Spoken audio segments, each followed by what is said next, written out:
Welcome back, everyone. Welcome back to another week, another edition here of the the Tenacious or Tussle number 37. Your bi-weekly dose, your fortnightly dose of all things StarCraft. I'm Ghost VIP with you and joined by these amazing players, by the ByuN chat, and by my plushies as well. Welcome, welcome, one and all.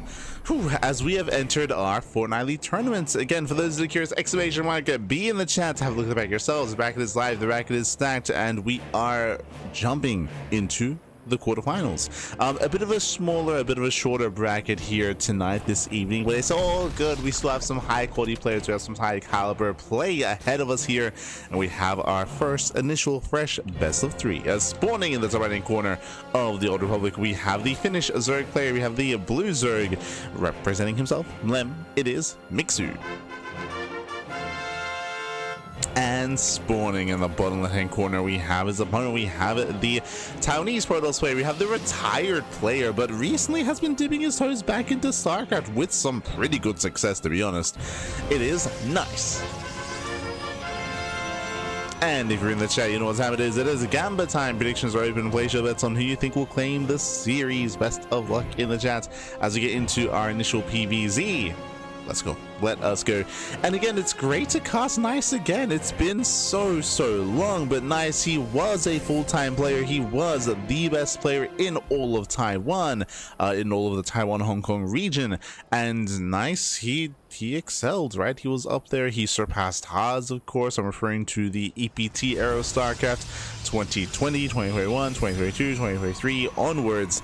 And Nice, he was excelling. Of course, Nice did eventually retire. This was, I want to say, last year, was it? I want to say 2024 was when Nice did retire. And recently, as of, I say recently, it's been maybe a couple of months, he has returned. But I should emphasize that when I say he's returned, he plays in like an open cup like every couple of weeks. That sort of thing, where Nice is not really playing competitively anymore. He's not focusing on like necessarily improving and being at the highest of levels. And nowadays it does feel like he just plays fun. It's kind of like Gogo Joey. Gogo Joey is another player that also just plays every now and then. It's like Demi as well, like a very casual player nowadays. Still a very good player, don't get me wrong, and has had some surprising results. I want to say Nice beat Hero recently, which was crazy. Like like Nice been getting some crazy results despite no longer playing full time. I will say that his play has been very chaotic, and a lot of that I'm sure is just because of the nature of his current kind of position, where he's less concerned with like hardcore results and more about having fun and enjoying himself, and yeah, at times comes out with some quirky builds. So I'm here for it. I'm ready for it. Meanwhile, Mixu, he himself has been improving over time in as well. Mixu, of course, did travel to the Americas for the NA lands, referring to SC for all. So Mixu has been leveling up, has been improving, and Mixu honestly looking really good as of late. I would say that Mixu is probably peaking and looking better than he has in a very long time. So it's great to see the return of Mixu as well. Coming into this, I do lean towards Mixu in this series, but at the same time, I also understand that Nice has been popping off as of late, so I can never count him out. Let's go. I'm ready for it. As for now, we do have a standard opener out of Nice going for his own Stargate into Oracle. Likewise, Overlord is going to be shut down. A nice catch on the Overlord as it will fall. Last was no safe zone, so no safe area here. For the Overlord, it gets caught out. And with that, Mixu gets supply blocked. Again, not bad. Not a bad start here out of Nice. Supply blocking Mixu. Behind this, Mixu is trying to build himself up, just droning, saturating. Again, welcome to the Old Republic. Old Republic is one of the larger maps of the map pool. Oh my god, going for a very fast lair timing. That is a 4-minute lair timing here out of Mixu. Very early, very fast. With this, he is going to be getting into potentially faster Spire tech. The lair tech is going to be earlier than usual, so we can go into a Hydrogen, we can go for Spire. Shows what you got. Ooh, as the Oracle does extend. Yeah, the Oracle overextends, gets maybe one drone, not even, takes a lot of damage here, takes down some tumors, but has to get the hell out. And the Oracle does pull out.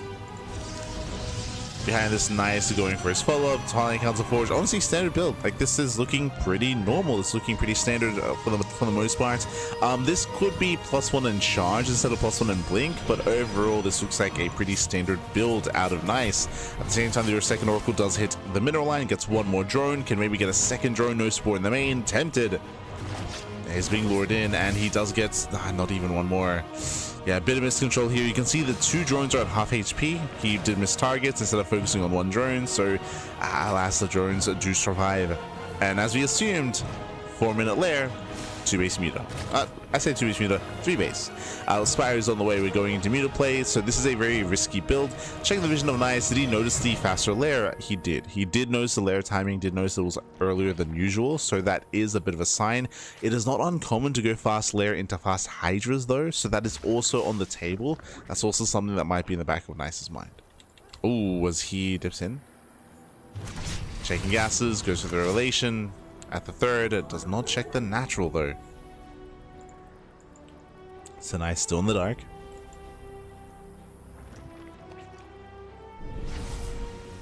Still in the dark, going for the 4th base, will force a cancellation, not bad. Finding whatever damage you can get. Not bad at all.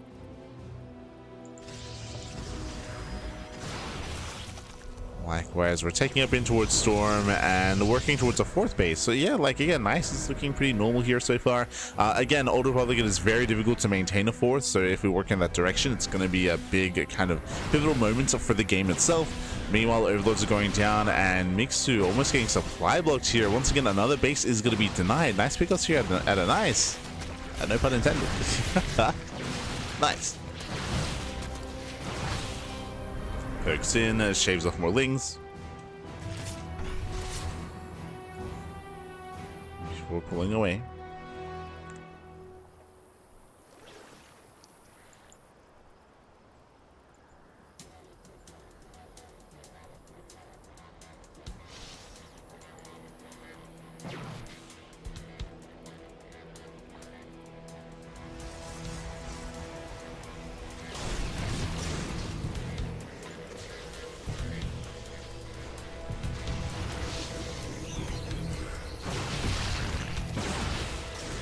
As the mutas, they haven't really gotten much done here. They do force a reaction at Phoenixes. At the same time, Mixu is actually doubling down with his ground army. I say that +1 air attack is on the way. He is committing into mutas, but so far they haven't really done much here. It does feel like Mixu was a little bit premature when it came to getting into the mineral lines, and as a result, Nice, he is now ready. Throwing down a wall of cannons, shield batteries, pylons, more Phoenix production, and setting up back at home defensively. He's yet to take a 4th base. Really, that should be all that Mixu cares about, as whether or not a 4th is taken. So contain.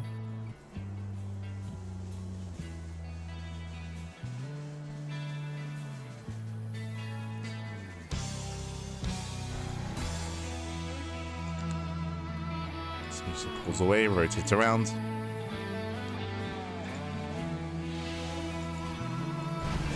The natural. Oh, it does head in. Gonna be zoned away.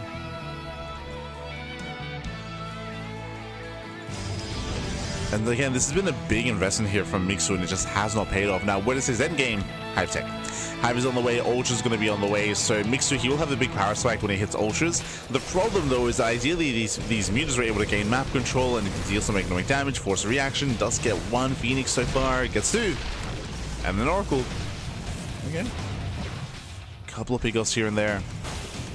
Fourth base being taken. So far, Nice is keeping up. They get the pressures on Mixu.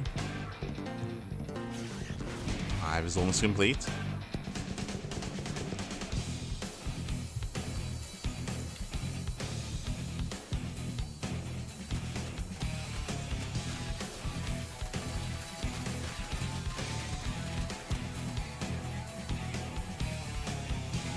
Hive.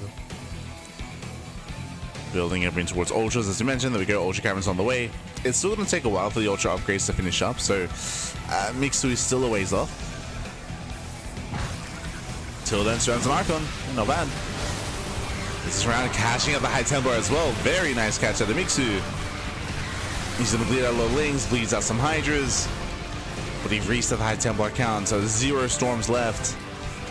Killed the Archon as well. I was going to say that should weaken any kind of counterattack, but Nice is poking out. Oh, he does catch 2 free Infestors. That should not have happened. As they go down for free, Phoenixes, they do catch a couple of mutas. So we have the Fleet Beacon on the way. Nice is holding his own. And he will reset the muta count.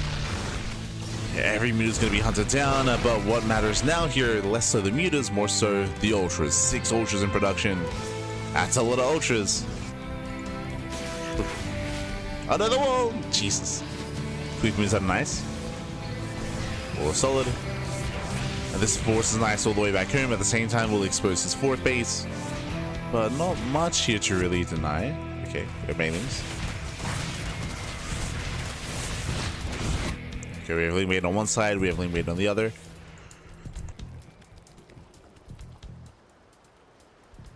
Queens are aggressively spreading creep, and here we go. How many Ultras do we have? 6. 6 Ultras around, so we have 6 Corruptors as well. Banelings save waddle in, no major connections.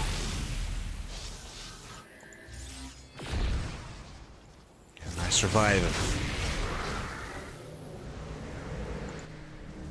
He's trying to work towards Sky Toss. Sky Toss is coming, but it's late. Only 1 Stargate. Wait, what? Yeah, surprisingly, only 1 Stargate. Storm of the Lings. Ultras, they collapse in. There's no Immortals. And the Ultras, they will power through. They'll power through. Stalkers are going down, and Nice getting desperate, to blinking further back into his own bases, and he's getting surrounded. Yeah, there's no way out of this. There's no way out of this. The Ultras just overwhelm the army. They shut down the Nexus. They shut down the Stalkers. Immortal finally arrives, but these are hefty losses for Nice. And sure, Nice, he does barely hold on, but took so many losses in the process. Losing the base, losing the main army. And Mixu, you can see, already remaxed. He's already remaxed with 8 more Ultras. Jesus. With 8 more Ultras. And the next wave, the next assault here for Mixu, it should be too much. Should look to win the game. Meanwhile, as we're settling into this, a big shout out to Savarin215 in the chat. God, thank you so much. Thank you so much for subscribing with Twitch Prime for 5 months. Almost half of your support. Thank you. Thank you. Do appreciate it. As things, they break down the front door. Ultras, that do slip in. Same time, Link's on the right hand side as well, getting us around, picking up the Archon. Remember, Adrenal is done.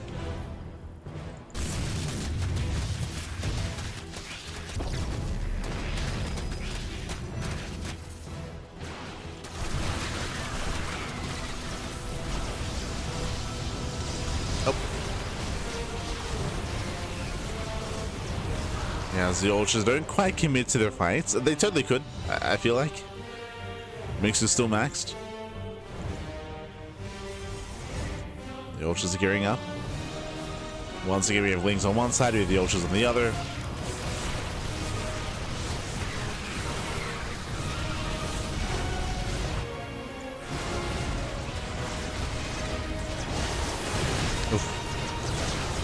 Yeah, Storms, I mean, Storms, they tickle the Ultras. Ultras that built a tank.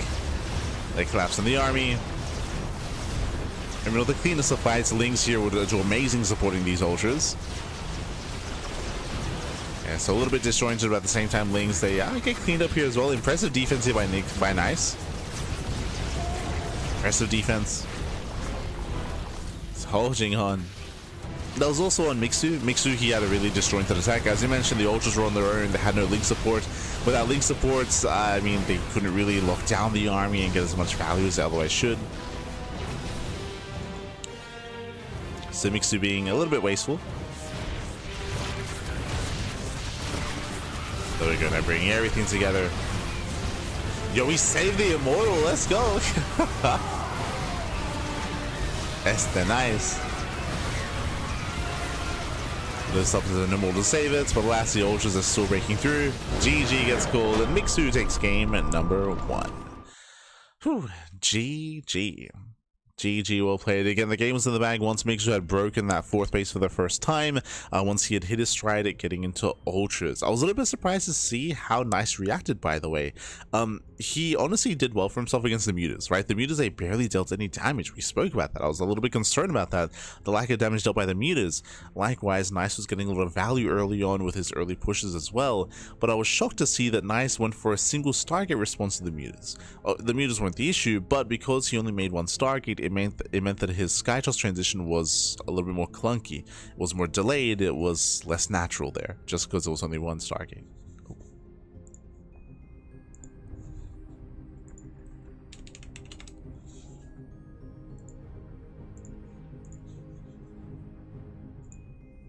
Okay.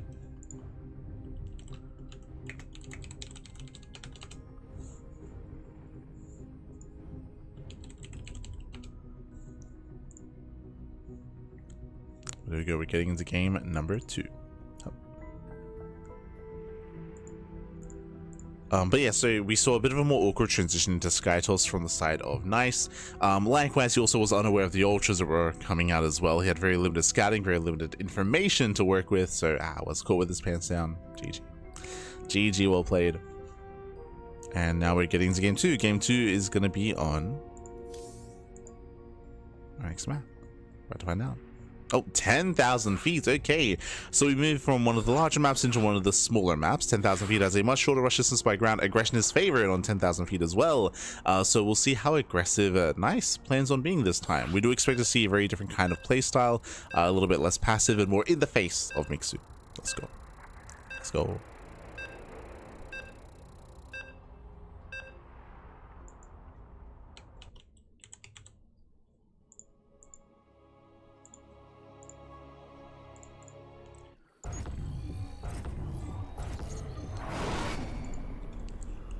Spawning in the bottom right hand corner of 10,000 feet, we have the Finnish Zerg player. We have the blue Zerg leading the series 1-0. It is Mixu. And spawning in the top left hand corner, we have his opponents. We have the red Protoss player from the land of Taiwan. It is Nice. Mixu taking a lead, of course, and again, Nice, he handled himself well against the Mutas. The Mutas didn't really get much done. It was a big investment from Mixu, but what they did achieve was keeping Nice busy at least. So Nice, he was busy. He was, for the most part, for the majority of that game, stuck at home, stuck defending, and that allowed Mixu to mass expand, to build up his economy, 83 workers, and Ultra Tech, of course. He got them.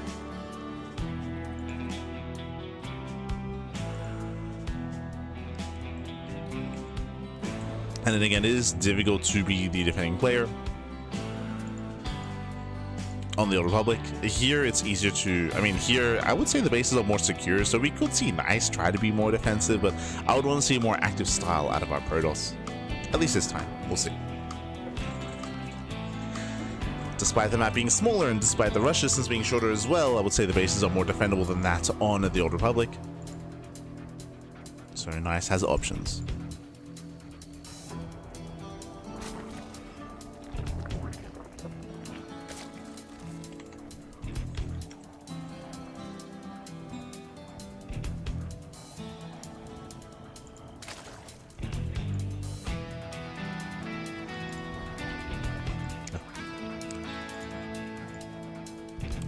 Have options. So now we're building up. There we go. Natural bases on the way for Mixu. Just hatch school. Everything looking normal. Likewise, Cybercore's on the way for Nice. Should be into Stargate. Should be.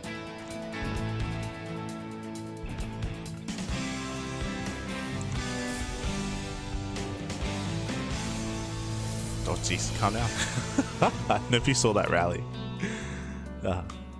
But once again, when it comes to Mixu's style coming into 10,000 feet, we don't really expect to see mutas again. Remember, last game was a 4-minute lair. It was a 4-minute lair timing into very fast mutas. Part of the reason why muta play can work, and it was okay last game. Again, it was a little bit lackluster, but one of the reasons why it is a little bit more viable on Old Republic is because of how large it is. Whether it's the Old Republic, whether it's White Rabbits, whether it's Celestial Enclave or Winter Madness, some of these larger maps, because they're so much larger and because counterattacks are so much more difficult to really get underway, you can get away with that sort of thing. Here, 10,000 feet, short rush distance. So if we saw a scout of the Spire and if it was seen, Nice's counterattack and move out would hit even harder and even faster. So it's a bigger risk to try to go mutas here on 10,000 feet, to the point where we don't really expect that. Not saying it won't happen, but there's a lot working against you here.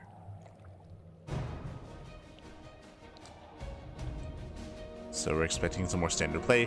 Mixu does take the forward third, so with this he can spread creep a little bit faster across the map, which may be indicative here of roach-based play and roach-based aggression. We'll see.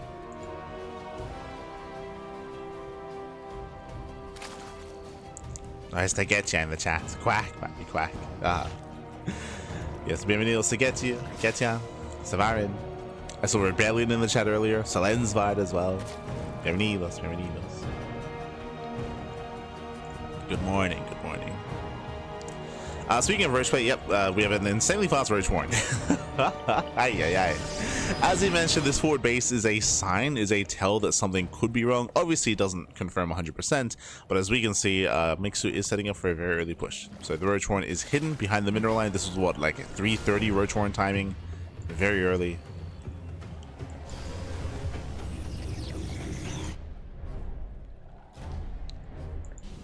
Things they poke in.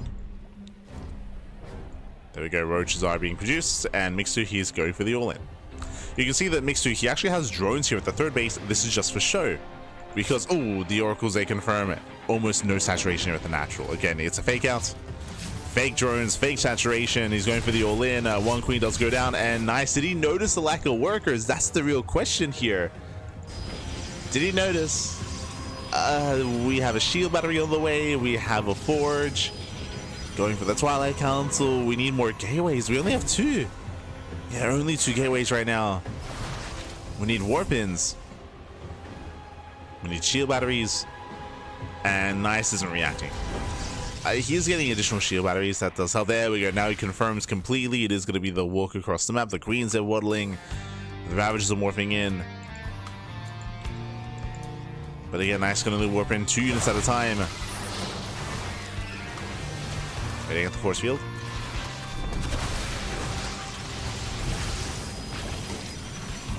At least they bust in. Things they bust on in. They flood into the natural. They flood into the main base as well. Piles here on the pylon. The pylon will go down. That is Nartosis pylon. Jesus, depowering everything. Does depower. No creep, so no transfuse. No transfuse available. Links, they bust into the main base. They bust into the natural. 14 probes already going to be going down. A nice damage so far, but he needs more. We gotta keep going. Ooh, locks down the army. Yeah, locks down the army. The Oracle a little bit late to react. Oracle was late. Means they focus on the Oracle. Oof. And does Mixu have enough? It's still close. Like Mixu, his army still isn't too large. Does we go for the gateway units? Queens are trying to hold their own. Ravage is being targeted down. Nice big offs here by Nice. But the Oracles are out of energy.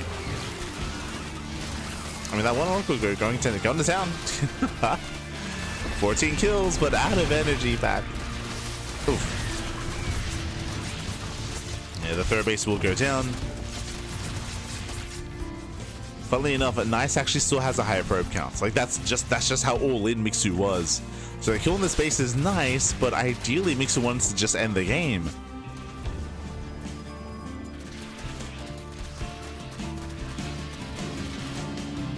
Oh no. Yeah, there's no spores. No spores, the Oracles, they move out. Oh, the Queens are in position though. Okay. That's a hefty amount of Queens. And GG. Wow, GG gets caught. Mixu shuts down the Oracle counterattack, and Mixu will take the series 2-0. GG. GG, well played. Mixu, he was able to catch Nice with his pants down. As you mentioned, Nice, he did not notice, it didn't click. The fact that he checked the natural and he saw no saturation. There were only 3 drones at the natural base because the rest had been transferred to the forward third to sell the story that Mixu was actually droning, when really he was doing anything but. GG. GG, well played with that. Congratulations, Mixu. He will claim the series. He will advance on into the semifinals, and we have some updates in the bracket. Let's go. Let us go! Exclamation mark. Be in the chat to have a look at the back yourselves. Let us head on over. When it comes to that last game, I do feel like Nice had the opportunity to try to recover and bounce back from a 2-base setup. It would have been difficult, but I think it would have been possible because he had retained so many probes. But in the end, he chose to tap out, especially after losing the Oracles. That was a brutal loss, of course. GG. GG. Scrolling on over, as you can see here, we have our bracket. As I mentioned before, it is a little bit smaller here this week, so a bit of a shorter bracket, but the quality of player is still there. We have Mixu, he'll advance on to the semifinals, 2-0 over Nice. Meanwhile, we have Percival takes down his opponent 2-0, and Percival is up against ByuN in the quarterfinals. Scrolling down a little bit further, we have Eddie versus Ragnar in a PvZ. Winner goes up against Percival. Meanwhile, Shameless is up against Rebellion in the first round. Oh, so he does take down Rebellion 2-0, and now is waiting in the semis. Waiting in the semifinals. GG. GG, well played. So they are lying in wait. And with that, that means that we have some downtime. Because the initial rounds in the early series are still underway, at least in the lower half of the bracket with Eddie versus Ragnar, we're going to be waiting for ByuN versus Percival to conclude, to wrap up, and then we'll follow the winner of that series into Mixu. Bearing in mind, we'll be covering both semifinals, so we'll cover the upper semis first, followed by the lower semifinals, then the grand finals. So we're nearing the kind of quote-unquote end of the broadcast. We're getting into it. We're getting into it. Semis, then finals. Oh boy, here we go. So we do have a bit of downtime here. I'm slow in the chat. So for now, we're going to be going for a break. Going to be going for a short break here. When we come back, we will have the upper matches. We will have the winner of the quarterfinals versus Mixu. Soon TM. Soon TM. Take this time to get some snacks, get some water, drain your disruptors, massage your marines, and hydrate all of your hydras. We'll see you soon with the semis. See you soon.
And welcome back, everyone. Welcome back. Ooh, I almost lined it up perfectly, but I was like 15 seconds off. But welcome back, everyone. Welcome back to the semifinals of this Tenacious Tussle number 37. Do apologize for some of the downtime there. We just had to wait for one of the other series to wrap up, but we have since done so, and now we can dive into los semifinales. Here we go. Spawning in the bottom right hand corner of Ruby Rock, we have the Finnish Zerg player. We have the blue Zerg.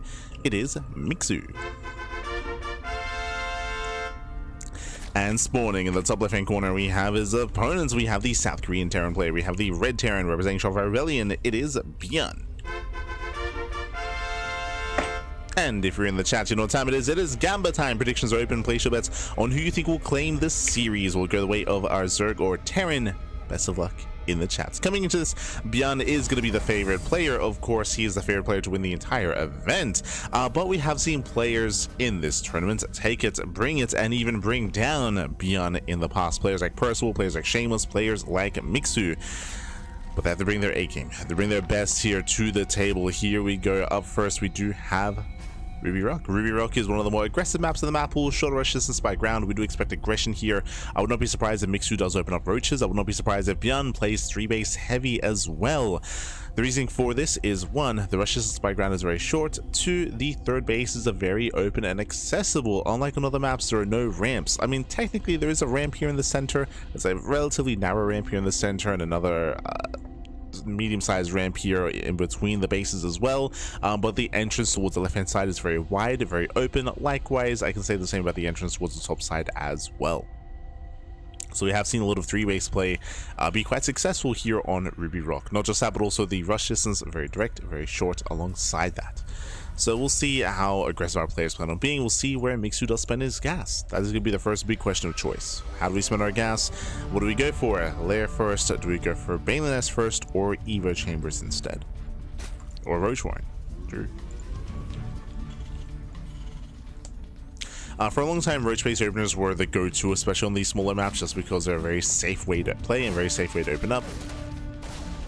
But I will say that due to the recent changes to the Baneling, I mean, Ling Bane is more viable, so we might still be able to get away with it. As Reaper pokes in, Mixu pulls away, saves the drone. So far, so good. Saves the worker. Likewise, ByuN going for a third CC before Starport. So again, economic opener here, standard opener out of ByuN, going for that third CC. Likewise, Mixu takes his third base.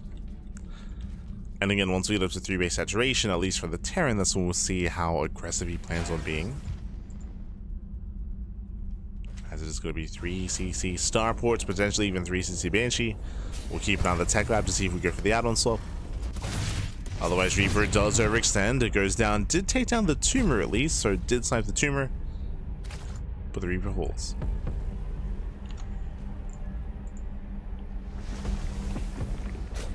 I'll say, yes, I do apologize for not closing the predictions earlier. And meanwhile, there it is. There's that fast Roach Warren.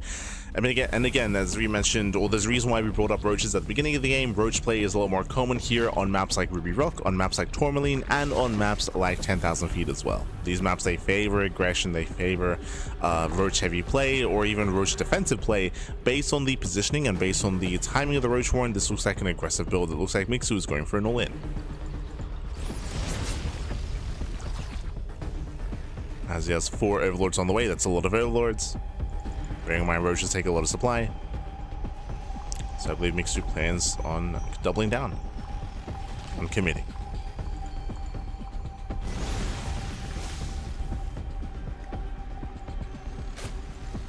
As ByuN pokes in. You can see ByuN is trying to get a read on what's going on. He does with the Lings. It does with a handful of Zerglings, so that's not the biggest tell yet. Not the biggest of tells. He rotates back around. Spots more Lings. Ooh, sees the Roach. Yeah, he knows. Yeah, he does barely spot the Roach Warren. The Roaches. And there we go. We do have the depot on the way. The bunker as well. There's the bunker. Walling up. He's racing back. He's racing back home. The Banshees can get free damage on the Roaches. We have 26 Lings on the way. Hellions, they hold their own. 1 Hellion goes down. Mixu gets only 1. Just 1 Hellion. Roaches are spotted. Banshee moves in. The Ravagers have not been seen. Otherwise, they would have been targeted down. And does Mixu have enough here? Gets a Hellion. Takes down one of the Hellions. Oof. Tries to zone them away. The bunker is holding his own. Master repair on the bunker. So far, so good. Lings are running out of Zerglings. And nice target finding on the Ravagers. Ravagers go down. The Banshees, they will eventually kill every single Roach. But how many SCVs? That's the real question. How many SCV kills as they break down the bunker? Lings, they flooded in. More workers are going to be falling. Do you have a full wall here on top of the ramp? But that's still going to be every single SCV here going down. Massive damage in the natural. And Mixu may have just done it. May have just done it here. As all these SCVs will fall. Takes down the Queens. I didn't realize that Queens came in as well. Let's go. We have a handful of Queens, no cloak. That's going to be 29 SCV kills, crippling damage at the natural. Oh, going for +1. Okay, let's go. It's a bold move. It's ambitious. And it's going to be close. Can he get it? Can he get it? 50. He cannot. For 36, 35, 30. Oh, it's burning. It is burning down. Thankfully, he does repair in time. That was a big investment. Those Lings could have killed those Marines instead. Again, there were like, what, 3-4 Marines here, so we could have seen some more damage dealt to the army. That was a waste for Mixu. Fails to get +1, but overall, this was still a better trade. And Mixu did cripple the economy, and now he can drone up and build up in towards the mid-game. How many SCVs did he kill? 29. 29 SCV kills. That was a massive amount of damage. And when it comes to the counterattack, ooh, ByuN is going for a bit of a ByuN move out here. I say that he has Stim and he has a medevac, so he does have some support. There's a lot of pressure on ByuN. We'll see if he can catch Mixu droning. Because Mixu just threw away all those Lings, what does he have to defend? Not much. He's got 2 Queens. Oh. Yeah, he only has 2 Queens on the sub side. He needs the rest to transfer over. He's got a couple transfuse.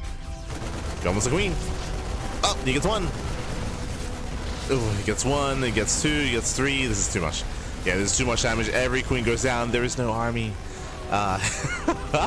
GG gets called. There's no army whatsoever here. And ByuN, he will take game number 1. GG.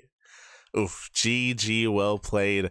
Honestly, 29 SCV kills was good damage, and Mixu, he was transitioning out of that. But as I mentioned before, Mixu threw away a massive chunk of Lings going for that eBay. Honestly, if he had either pulled those Lings back home, or if he had traded with the Marines that were there, as we mentioned, there were like 3, 4, 5 Marines, that also slows down the push that we just saw, right? Because you lose Marines, you still have less map control or less control of your natural base, and you're able to hold your own. GG. GG all played. Yeah. With that Mixu, unfortunately, caught with his pants down. He had nothing at home to defend. He only had Queens, and purely Queens cannot hold their own. Cannot hold their own. Not like that. Not against a bio drop. And with that, we're getting into game number 2, loading into White Rabbit. Cool. Here we go. Also, Mixu is Zerg. I will fix up. There we go. Fix up the race logo. But now we are getting into game number 2. Game 2 is going to be on White Rabbit. And again, shout out to Mixu. Like, overall, the build was sound. The strategy was sound. Hiding at the execution, for the most part, was solid. He did do crippling damage, but alas, was not ready for the follow-up. Not ready for the counterattack.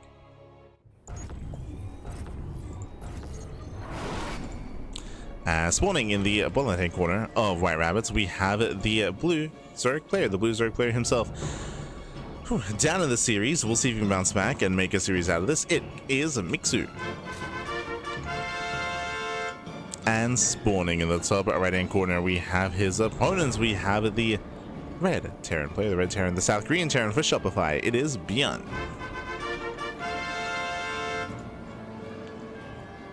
Go.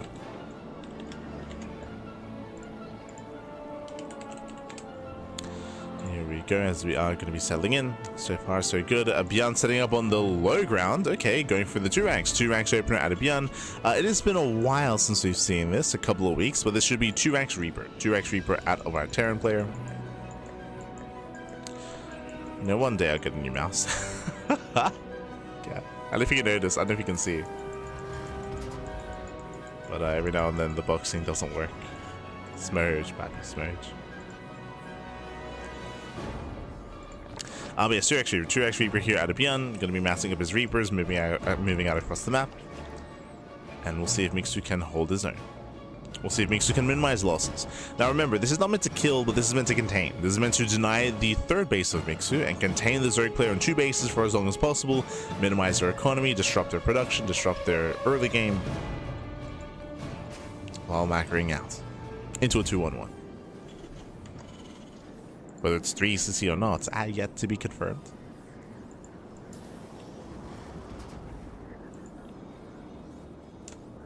As Reapers are coming, the Overlord will eventually confirm. So the Overlord is moving in.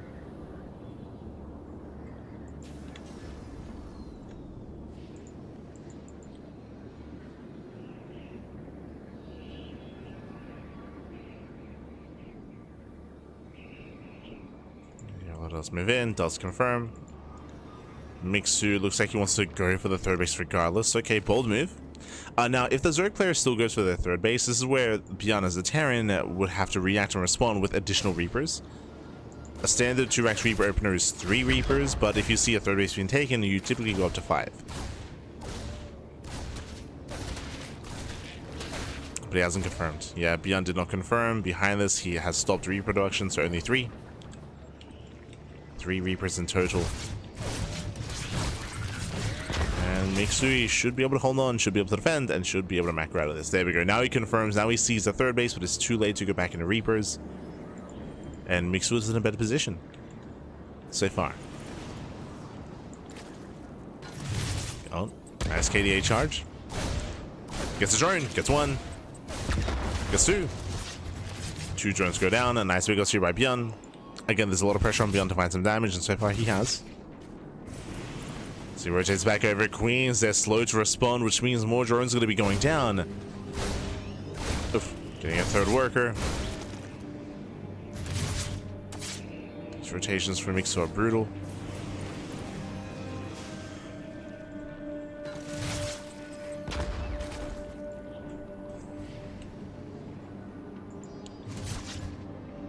As ByuN pulls away. Behind this, ByuN is going for a third CC, so 3 CC, 2-1-1 out of ByuN. This is going to be an earlier stim timing. Bear that in mind. Earlier stim timing. Oh. As stim is already on the way. Going for the reactor into add-ons. Well, oh, never mind. That's the tech lab. Yeah, my attention. But usually you wait until the medevacs are out, and then you can move out. Then you can push.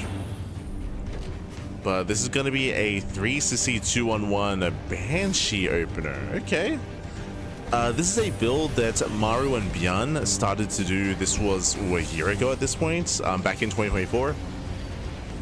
If you remember, the rationale behind this is when you open up 2x Reaper and you go for a 2-1-1 like this, then everyone expects you, it is expected, because it's more efficient, to follow up with the stim timing with medevacs. Because of that, it's very common for Zerg players to delay and skip their spore crawlers, to kind of minimize kind of any kind of anti-air that they would have, and to get ready and to drone up quite heavily and get ready for the early stim timing. But this is going to be catching what typically does catch Zerg players off guard, catch them with the pants down, and can do a lot of damage if unscouted. So cheeky move here by ByuN. And again, Maru and ByuN, they started doing this over a year ago. It's just a specific variation to this. I will say that when they did it in the past, they would often go into Cloak. They'd actually come into Cloak, and it gets scattered. Get scattered. But again, the reason why you go into Cloak is if you kept this Banshee hidden, you can see no spores, right? There's only just now spores are being thrown down, which are late, but they're late because Mixu didn't expect a Banshee. Not based on the opener. Not based off the opener. But the Banshee is revealed, which means Mixu can react, he can respond, and Mixu should be okay. There's potential with this.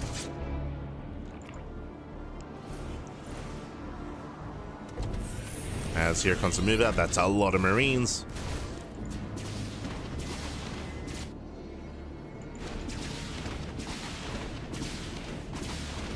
As ByuN moves out, Mixu does have some links ready for a counterattack.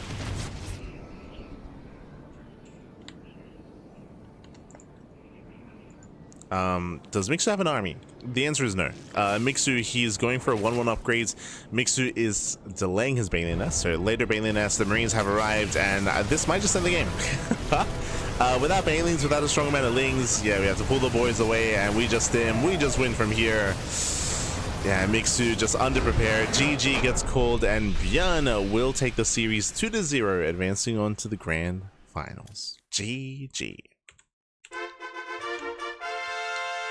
GG, well played. A strong showing here by ByuN. I say that game one was really close. Like I can very easily see Mixu winning game one. Like he had a really nice start, just the follow-up was a bit of a blunder.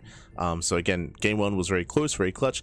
Here in game two, I came down to Mixu, maybe because he saw the Banshee, he kind of like was a little bit distracted and was second guessing himself when it came to the stim timing. But the 2-on-1 timing still did arrive, you know, with stim, with Master Marine, and unfortunately there was just no army. Didn't help that Mixu had his Lings across the map out of position to defend, but on top of that he was droning, so he didn't really have much to support his queens. So GG. GG, well played. Got to be on point with that defense. And with that,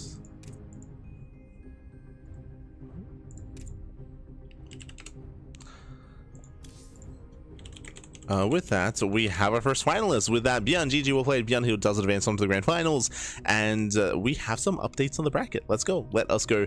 Ragnar versus Eddie did wrap up. Eddie took down Ragnar 2-1, went all the way to the ace match. So shout out to Eddie, shout out to Ragnar. In the end, Eddie did advance on to the next round to face off against Percival. Oh boy. And that is our next series. That's the next series, that's the next matchup. We're going to be jumping into the quarterfinals here. At mid-series, it is going to be Percival versus Eddie, aka Cavalier. Let's go. For those who are unaware, Eddie, he is the owner of OSC, so a big shout out to Eddie. It's been a while since I've seen him compete. I do know that he does play in the OSC King of the Hill from time to time, so much love to Eddie. He does a lot for the scene, does a lot for the community. Oh. So much love, much love.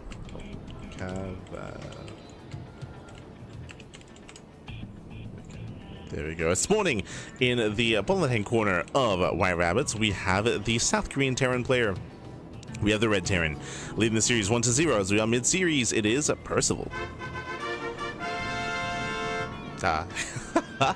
And spawning in the right-hand corner, we have the Australian Protoss player. We have the Green Protoss. Again, he is the owner of OSC Esports. It is Cavalier. Old mate Eddie. Let's go, bro. Let's go. If you're in the chat, predictions are open. Place your bets on who you think will claim the series. Best of luck in the chat as Percival is setting up for a proxy. We have one SCV. We have two SCVs. Proxy, 2 racks out of Percival. Very swift, very aggressive build here from our Korean Terran player. Meanwhile, Eddie, again, he doesn't really play as often as he used to. He used to be I want to say like a decent player here, like coming into Masters level. I remember hitting Eddie on the ladder and even playing in some Australian tournaments many years ago. This would have been like in 2017, 2018, long time ago. But much love to Eddie. I remember Eddie, I believe he also went to the Sydney Stim Pack. That was Hutsland. He went to Hutsland. I was there as well, if I recall correctly. So it was really cool to meet Eddie. He's been a very passionate member of the community, of course. Again, the owner of OSC, running the OSC King of the Hill, running the OSC Masters Cup, running the OSC Rising Star tournaments, and of course running the OSC mid-season and end-of-year playoffs as well. Nowadays, he has a little bit less time to compete and play, but I have noticed that Eddie recently has been playing in more OSC King of the Hills, has been actually signing up and playing in a tournament here and there. So it's been really cool to see the return of Eddie, at least in some capacity. But Percival, he's here. He's not here to play around. Like he's let's go. He's here to make it the semis, but we have the proxy Marauder being set up out of Percival. Hey, you know what? Eddie, he asked no Reapers, and Percival, there's no Reapers. True. He's listening to Eddie. He's okay. I got you. No Reapers. Smiley face. As Marauders are building up. Meanwhile, Eddie behind this, he is going for a Scyther opener. We have a safety shield battery here on the low ground, so very safe play out of Eddie, but he doesn't really know what's coming his way, and that is a terrifying thought as the Marauders are now revealed, and they're going for the shield battery. To defend against some Marauders here, I mean, we have the defensive Robo, we're going to have 2 Stalkers, the boys will have to be pulled to buffer and just surrounded to lock down the Marauders. So he has to be on point with the boys. See here, Eddie did select them. Pulling back with the Stalker. Against Stalkers on their own will not. No, they can't fight on their own. He cannot fight on his own. And no, one of the Stalkers barely does go down. 1 Stalker left. The boys were a little bit late. And the other Stalker will fall as well. Yeah, massive pick up. Both Stalkers will go down. Nice round on one of the Marauders. Again, the probes, they can threaten the Marauders quite heavily here. Oh, coming in from behind. And these Marauders should eventually go down. I say that, nah, they get away. They do slip away. Ah, no. And this is game ending. This is game ending damage here. 15 probes going down. Ay, ay, ay. The Marauders are overwhelmed. And again, like, Eddie had the right idea. Like, having to pull the boys and defend. The problem was that it was a little bit lopsided when it came to the timing. Unfortunately, he was late to pull the boys, and he was early. He was premature to engage with the Stalker, so unfortunately, it wasn't really lined up too well, and GG. GG, well played. The Marauders, they overwhelm, and Percival will take the series 2-0. GG. GG will play. Congratulations here to Percival as well claim the series. And again, Eddie did have the right idea when it came to how to defend against that. But again, the execution was just a little bit lopsided, a little bit lacking. The timing just wasn't quite there. As a result, the Marauders, they slipped away. They killed the first Stalker very quickly, and everything snowballed out of control. GG. GG, well played.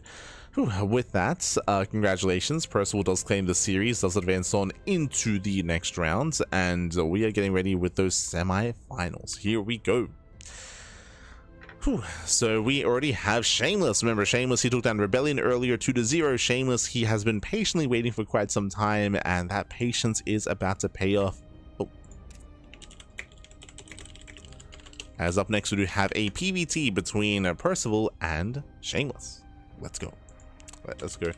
Shameless, of course, he is a rising star in the European region. He is a very young player. I think he's 19 years old, very young, with a lot of potential, and he has been improving quite steadily over the past 2 years. So over the past 2 years, he has been improving time and time again. And at this point, I would say he's pretty evenly matched with Percival. Percival has also been improving. Like, these two players are like up and coming. Both Percival and Shameless have been improving so much this year in 2025, and they often trade back and forth. I think we spoke about this during Pegastar Cup, but because they're both so active in the online tournament scene and they play in everything, they often play against each other. They often do play against each other. There's a lot of matches, a lot of kind of data on them. And again, in recent times, Shameless has had the winning record over Percival, but only in recent time. And in recent weeks, and very often it does go to like a back and forth series, like a game 3, an ace match. I'm here for it. Let's go. Bearing in mind that ByuN is waiting for the winner of the series. True. Waiting for the winner of Percival and Shameless. Meanwhile, looks like the vetoes are done. Vetoes are done, and we are jumping into game 1. Game 1 is going to be on Ruby Rock.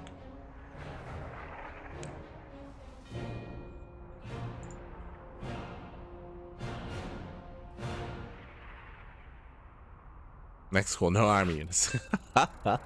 Percival obliges. He did. Like, Percival did oblige, you know? What a guy. But again, GG will play Chatter Cavalier as we are getting into our fresh semi-finals.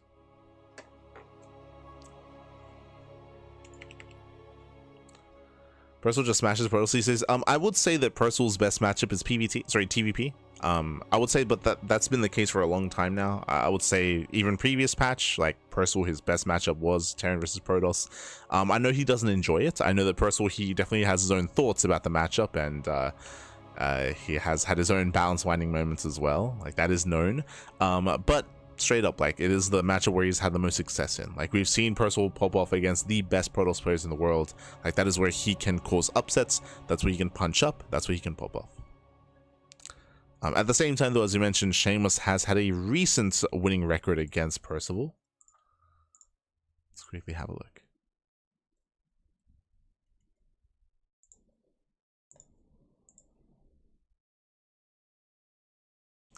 Let's have a look together. Percival, Shameless. Because they played in Pegastar Cup this week, right? Yeah. So during the OSC League Rising Star 17, Shameless did beat Percival 3-2, did beat him in the ace match. Shameless, he 2-0'd Percival during the Monday Night Weeklies, and Shameless 2-1'd Percival during the November finals of the Platinum StarCraft League. So we have 3 wins there in a row for Shameless, but a couple of days ago in Pegasus Cup, as we mentioned, we did cover it, Percival did defeat Shameless 2-1. Went to the ace match, but Percival did get his revenge. Again, that was merely 2 days ago. True. 2 days ago. Did have Percival bringing down Shameless. So they have been very back and forth. Meanwhile, looks like someone might have lagged out. Oh no! So we are loading into our next game. I'll get the predictions going once we get into the game itself. We'll get there.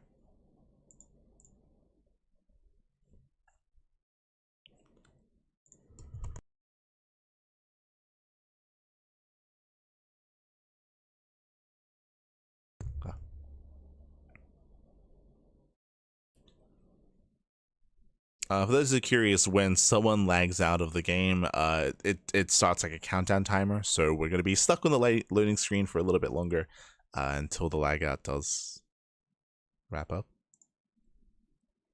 Smurge.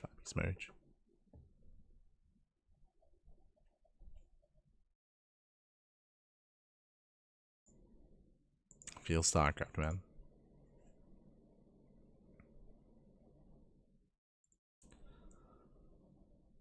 But otherwise, game 1 being on Ruby Rock is going to be an interesting one. It is one of the more aggressive maps in the map pool, and there it is. It was Shameless. So Shameless did lag out. As you mentioned, in StarCraft, whenever someone lags out of a game, like it starts a countdown timer, and you have to like wait a minute. You have to wait a minute, and then it goes through. So I apologize for the downtime.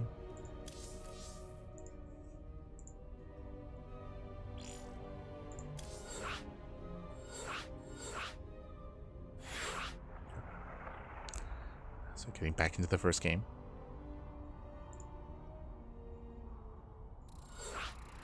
Once again, as you mentioned, Ruby Rock is one of the more aggressive maps in the map pool. I will say this does typically favor Terran. Terran players, they want to be aggressive, they want to be in your face, they want to be able to apply pressure and get an advantage early on. So we'll see if Shameless can keep up with the aggression of Percival. Percival, he is very 2 and 3 base heavy. Of course, in recent times and recent metas, that has shifted a little bit, but we'll get into it. As spawning in the top left hand corner of Ruby Rock, we have the South Korean Terran player. We have the red Terran. It is Percival. And spawning in the bottom right hand corner, we have his opponents. We have the blue Protoss player representing Team Little Fairy. It is a Shameless. Here we go. And if you're in the chat, predictions are now open. Place your bets on who you think will claim the series. Best of luck in the chat. So get into our TVP. And again, welcome on to Ruby Rock. We did mention this in the previous series, but Ruby Rock has a much more open third and an open natural and an open fourth base. So it's a little bit more accessible. That is one of the reasons why we saw Mixu go for an all-in. Mixu went for the all-in against ByuN, and likewise, all-ins are also favored in this matchup as well.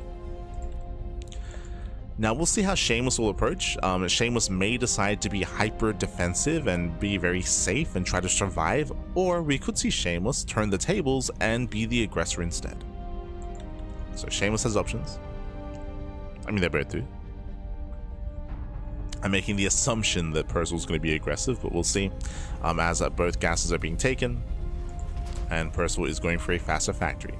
We have the attempted probe scouts, but Shameless is going to be zoned away. He's going to be denied entry into the main base, so for all he knows, there could be a factory, there could be a CC on the high ground. Shameless is in the dark.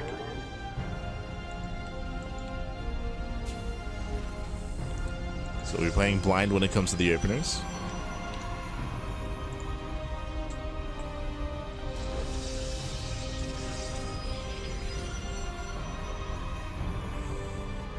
Lag happens, it happens, baby, it happens. Smurge. Happens to the best of us. Now you're making me paranoid. Now, no, internet's gonna go down suddenly.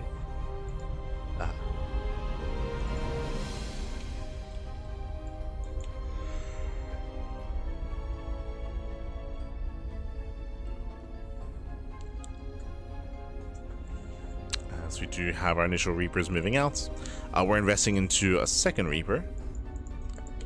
So it should be Reaper Hellion initially by Percival. This can lead into a Woodmine drop follow-up. This can lead into earlier Cyclones. Can lead into Banshees. So Percival does pull away. It's back, pulls away. Shameless behind this, going for a Twilight Council. Twilight Council into Blink. The question becomes, how many gateways? 2-gate Blink would be very greedy. Going 2-gate Blink into a faster third would be cutting a lot of corners, and I would say that is not viable on a map like Ruby Rock. On a larger map, on a more defensive map, sure, go ahead. Here, you're asking to just be punished for it. So we're expecting not just 1, not just 2, but we're expecting at least 3 gateways here. Reaper Hellion pokes in, going for the sentry. No major damage, but let's get a bit of hull damage actually. Hull damage on the sentry. Meanwhile, the Woodmine drop is setting up. Shameless does scout, does confirm. Basically, what does Shameless see? He sees Woodmine, he sees no add-on, so he knows there's no Banshee play. He knows there's no shenanigans going on. He's aware of the drop that's coming. So mentally, Shameless can prepare and start to warp in. Ooh, a bold move. If you recall what I just mentioned here, 2-gate. 1 gateway in the main base, 1 gateway with natural, no gases, no robo, 2-gate Blink into a third. This is the greediest opener you can go for in PvT. So very greedy, very economic, and Percival should punish this. Now, first things first, Percival doesn't know. He hasn't scouted the timing of the third base, so Percival is not fully aware yet, but we'll see if he can find out, if he can piece it all together.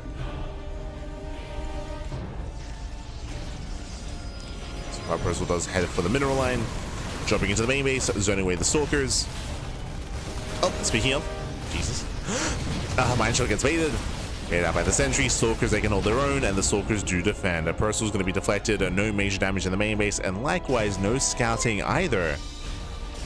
So nice hold out of Shameless. Shameless, he holds, he defends, and he hides his build, he hides his third base.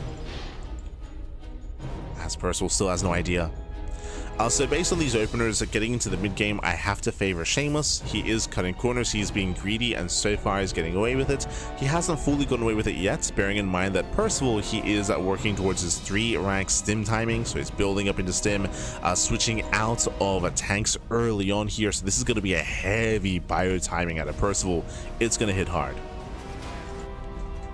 Basically what's happening here is that Percival, I don't think he made a single tank. It is very standard, very common to go into a tank heavy style early to survive into defending against Stalker aggression, but we can see here, 1, no Stalker aggression out of Shameless, and 2, 0 tanks. So we're cutting a lot of corners, no tanks, straight into Marine, Marauder, and upgrades. So both players are cutting corners in their own way. Shameless is cutting corners by being greedy. Percival is cutting corners by taking a risk and going for a heavy bio composition, which doesn't really excel until the upgrades kick in. So here he'd be vulnerable. He'd be very vulnerable to Blink harass, but Shameless isn't harassing. As Reaper Hellion does head for the forward base, does have for the third, forcing a recall. Oof. And getting 5 probes, not bad. 6. Yeah, 6, 7, 8 probes going down. Can we get more? Oof. We can. 10, Jesus, 10 probe kills, very nice damage. And what was meant to be an economic start, suddenly he's losing that economic lead. Now, Shameless is still in a better position economically, but losing 10 workers is brutal this early on. Oh, drop spotted. Taking down the Stalker. Barely saved. Nice snipe on the medevac. Shameless, thanks to the Stalker, he's aware of the move out, so he can slow it down, gets a medevac. And Percival commits. Does commit, third CC behind this. Building up his bio, the Observer does confirm. Shameless, he knows, and Shameless, he has to engage ahead of time. Remember, this is early enough where there's no splash damage, right? There's no Colossus, there's no Storm. The base just now finishing. So Shameless, he has to be proactive. Speaking of, Dune drop into the main base. Hallucination in position. Observer gets sniped, and the Hallucination does spot the drop. A big moment here for Shameless. Yeah, big moment. Percival, he goes in anyway. Oh, he's crazy. He goes in. Does boost forward. Oh, pivots away. Shameless is keeping up. Fourth base is denied. That's a kill. It's a kill, not a cancel.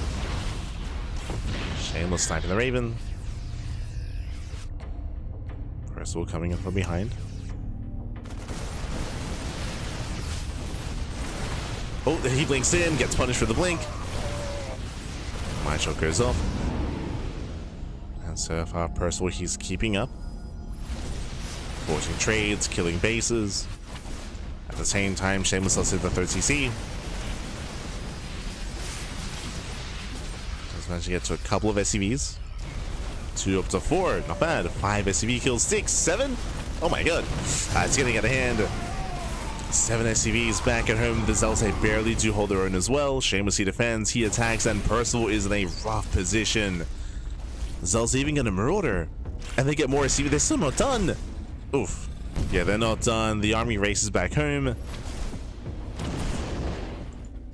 Drops are coming back, and the drop play has been unsuccessful. It was a big gambit. It was a big gambit going for the early Marauders, early Stim, early Combat Shields to go for the early drop play, and so far it has done nothing. I say done nothing. Did kill the 4th. True. Like there was some value achieved there by killing the 4th base, but he himself did just lose 10 SCVs, so his own economy here is lackluster. Shameless up to 70 probes, and now he has splash damage. Now he has Colossus. Shameless is getting it at hand. He's getting at hand. He's snowballing out of control, and Shameless, he is here to take a lead in the series. The pressure is on Percival. Pressure is on. As Shameless has gotten away with too much. He's gotten away with too much. He's now moving in. Meanwhile, it happens at the beginning of the game, but a big shout to Conlitz in the chat. Gab, thank you so much. Thank you so much for subscribing for 2 months. For 2 months in a row. Thank you so much for the support. Hope you enjoy the content, the casting, and the StarCraft. I do apologize for not giving you a shout out earlier. We're just getting into the game, but thank you. Thank you so much. We appreciate it. As Shameless does move in, and he's just going to overwhelm. Yeah, he just shuts down the army. The Colossus do zone away. You can see here he doesn't overextend. He kites back. Keeps them safe. A couple of Vikings are trickling in, but so far only 3 Vikings are getting up to 4. It's got a decent Viking count, but not much on the ground. Colossus they do pull away. And Shameless playing it safe. Oof. Nice mind shots on the Zelts, but we have more Zelts coming in, and Shameless, he should break this position. He will overwhelm. The boys are being pulled. GG gets called, and Shameless takes game number 1. Whew. GG. GG will play. Shameless will take lead in the series. Again, Shameless had a very greedy start, a very greedy build, as we mentioned, and he did get away with it. Did lose 10 probes to the Reaper Hellion drop play. That is true. He did lose some workers, but he reciprocated that damage across the map with the Zealot Rumba. He achieved so much, and also the dedicated drop play didn't get much done either. Did kill the 4th, true. Like I gotta keep bringing that back. Did kill the 4th base, but wasn't able to keep the army busy. Wasn't able to get any more probe kills. Instead of even Soul Medivacs getting sniped, and GG. GG well played. With that, we're now getting into game 2. Game 2 is going to be on Title Citadel. Let's go.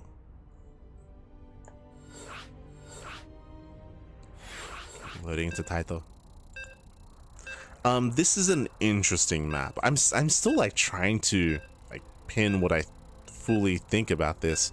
Title Citadel is a larger map, but it also is more spread out. Like the bases are very isolated from each other, so it does seem like it is difficult to defend on a higher base count because you're so spread thin, and rotations take a long time to go from one base to the other and to the other, and it can make for a really awkward and actually really aggressive mid game if we can get there. Spawning in the bottom right hand corner of Title Citadel, we have the red Terran player. We have the South Korean Terran down in the series. Can he bounce back? It is Percival. And spawning in the top left hand corner, we have his opponents. We have the blue Protoss player representing Team Little Fairy, leading the series 1-0. It is Shameless.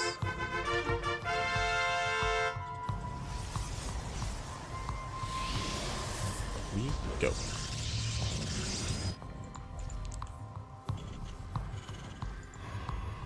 And we'll see if Shameless goes for another 2-gate opener again. Like, I felt like it was very risky to go for it on Ruby Rock. He did get away with it in the end, as Percival went for a later stim timing and a later bio timing. So Shameless was able to get away with it. We'll see if he tries to pull something like that off again. I would advise against it. I want to see some safer builds and safer play out of Shameless, but we'll see. Let's go. But now he's checking for proxies. Don't blame him. We just saw Percival cheese out Cavalier, cheese out Eddie. Shameless, I'm sure, was watching, taking notes.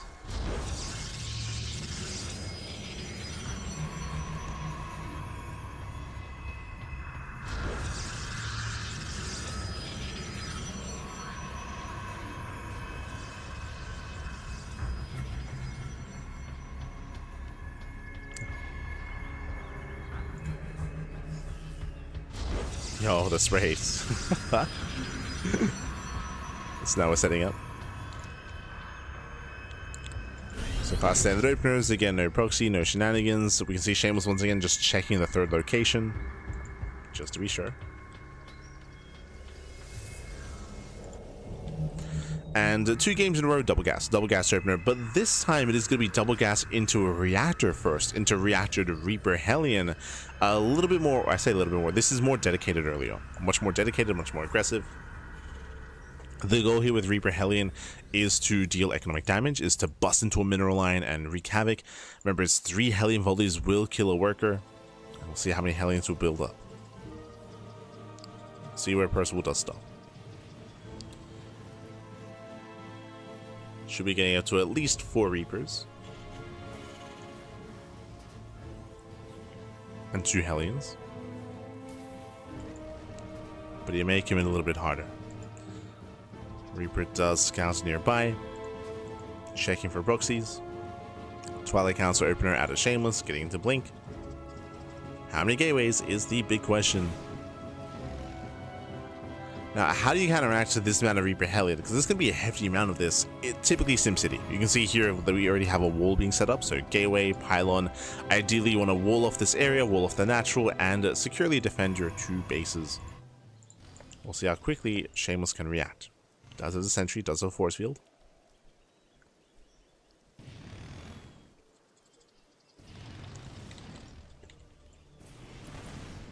Nice body blocking here with the Stalker. Army does move in. Tries to at least get ahead of the mineral line. Gets 1, gets 2. 2 probes go down. Tries to get away, and Shameless very, I was gonna say very disciplined, not holding on to that force field, but he does use it towards the end. Was a bit of a waste, and with that, Percival gets away. 2 probes and pulls out.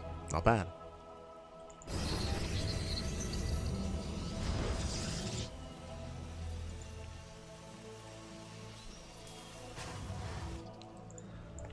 Let's pull out. Now get ready to go back in. At the same time, we do have the Marine Wouldn't drop here towards the main. Again, hyper aggression out of Percival. This time, Shameless is playing safe. What do you see? A gas at the natural. Gas at the natural, 2nd gas as well. Robo at the natural base. We do have a 3rd gateway in the main, so 3-gate blink into a Robo into double gas. Very 2-base heavy here by Shameless. Very safe. In direct contrast to last game, where he had hyper greed.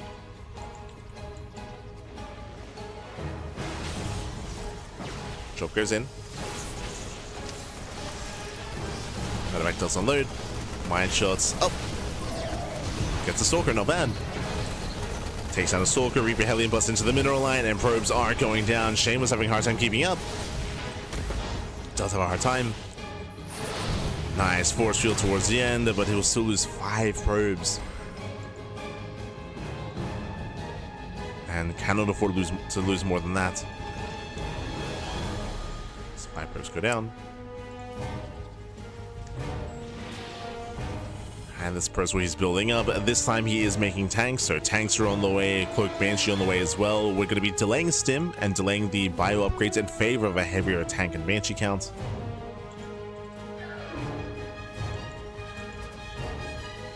And Percival, he's not going all in, 3rd CC. Okay, so 3rd CC is on the way, so we're building up in towards the mid game. Percival just being defensive after the aggressive start. Yeah, double eBay, third TC. We're building up into a longer game. At the same time, Shameless throws down the bay, working towards Colossus.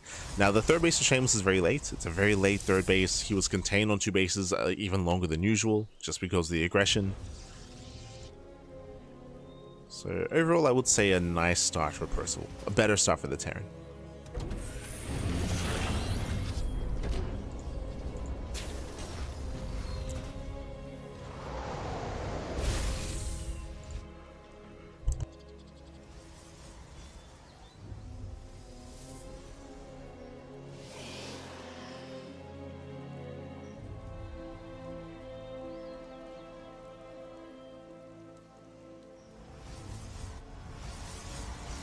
As both Banshees, they will hit the natural.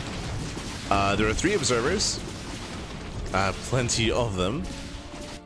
But one's across the map, one's at home, one's in the main base, so we will be able to defend. Despite that, 7 probes. Yeah, 7 probes go down, and Percival, he's just pulling Shameless apart, so getting even more damage in the main. Getting it to 9 probe kills. And while the Banshees even does get away. Oh, barely not. Yeah, barely not. But still 9 probes going down. Shameless, he already had a late third base. He already took losses early on.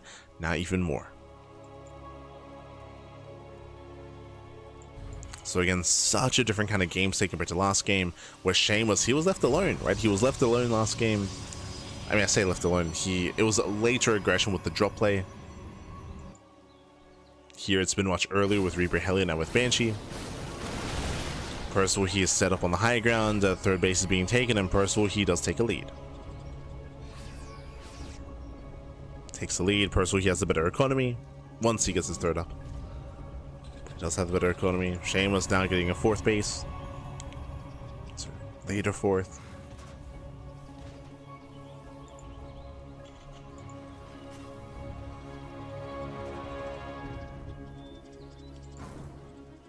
Shameless is trying to keep up. Now, when it comes to the current game state, on the one hand, yes, Percival, he is ahead, he is in a better position. On the other hand, we'll see if Shameless can somehow recover. There are ways of doing so. If Shameless can catch Percival out of position and backstab, and get into the natural, get into the third, get into the main base, with War Prism Harass, with Blink Stalkers, with Zealot Run-Bys, there are ways to recover. On top of that, when it comes to the main engagement, depending on how the splash damage is used, the Colossus, the Storm, High Templar, one Stalker goes down. That's not worth it. I assumed that Shameless was going for the mineral line, but instead he went straight for the army. Ay, ay, ay.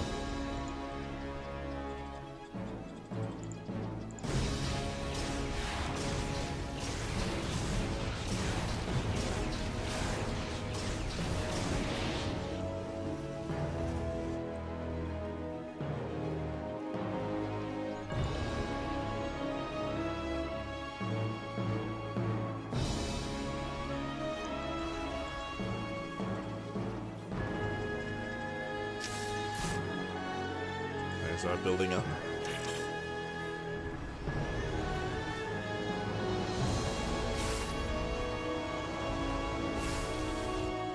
Shameless going for the gold.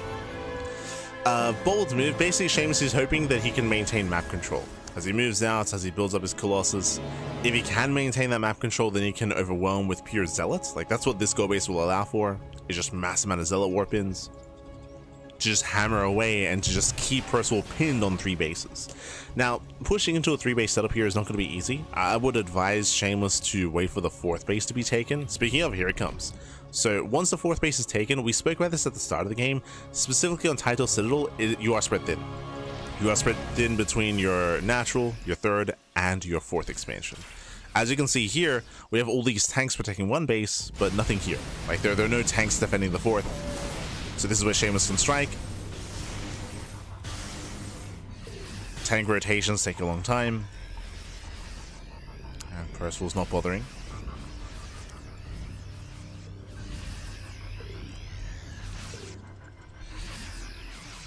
See Shameless denying the 3rd for as long as he can. 2nd Robo's on the way, getting to double destruct production. Stab the Observer. Shameless pulling out. Percival, he's the first to max. Jesus. I mean, that's how far ahead Percival has been. He's the first to max out in a head-on fight after favor Percival. The goal base is still not fully operational, just now finished.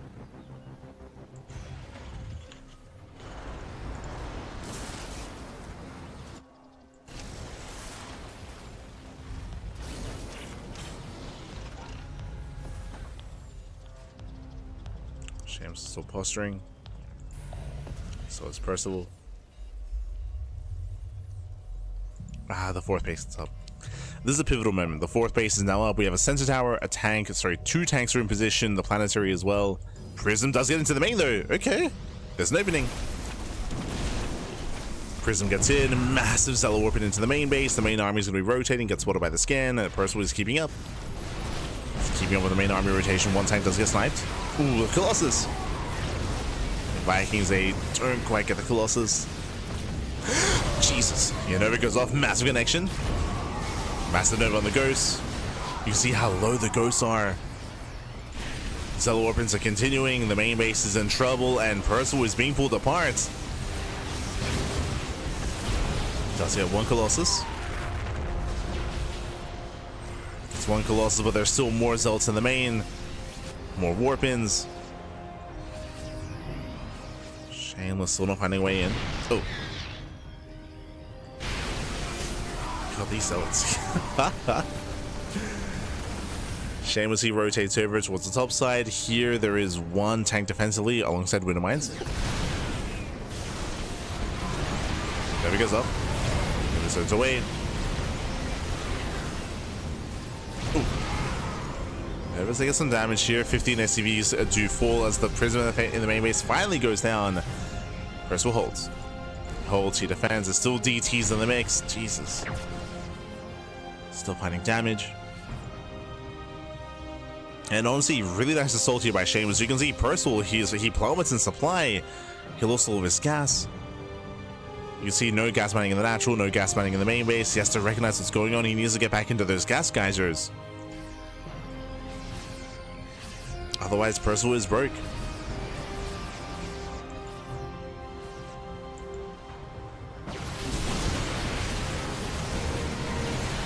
Oh, Jesus. Shameless rotating in, so that's 2 Colossi. Barely 2. Novas, they do a great job zoning away.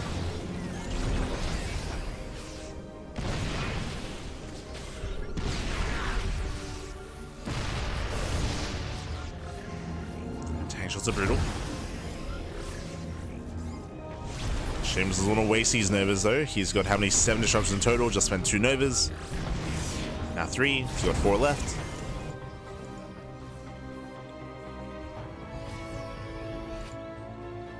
So Prism pulls away.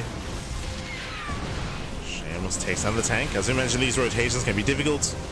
Novas, they do connect. Gets one of the Ghosts. A little bit trigger happy. Ooh, oh my god. But the Novas are popping up. The Novas, pappy.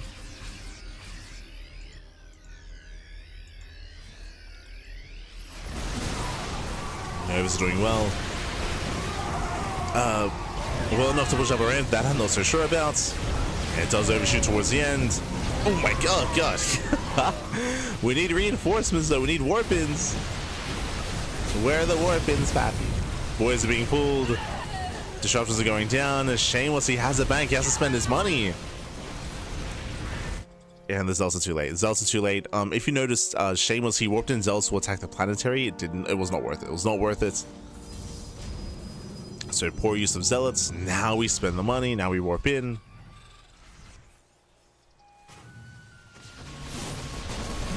Can Shameless break this? Oh, as the choke point is working against him, Zealots are trying to dive in. They're slowly breaking through. But reinforcements have arrived. The warp in is denied, and Percival holds. Percival, he holds on. Shameless, he has been a little bit wasteful these past couple of fights. He's been wasteful. Percival's, he's recovering. Percival, he was so close to going down. He was so close to being broken, but Shameless, he did fumble the ball. It was a blunder.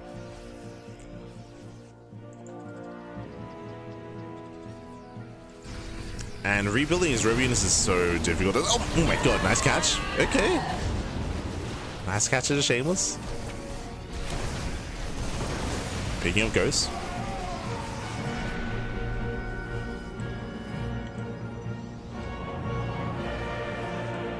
But again, he does have to preserve those Novas. Has to hold on to them.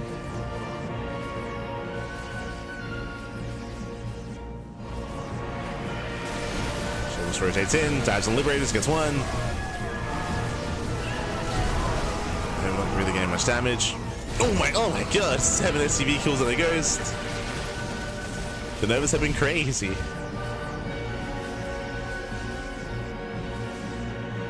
And more importantly, above all else, outside of the trades that Shameless has been having, and outside of overall the greater engagements and better fights, the gold has been untouched.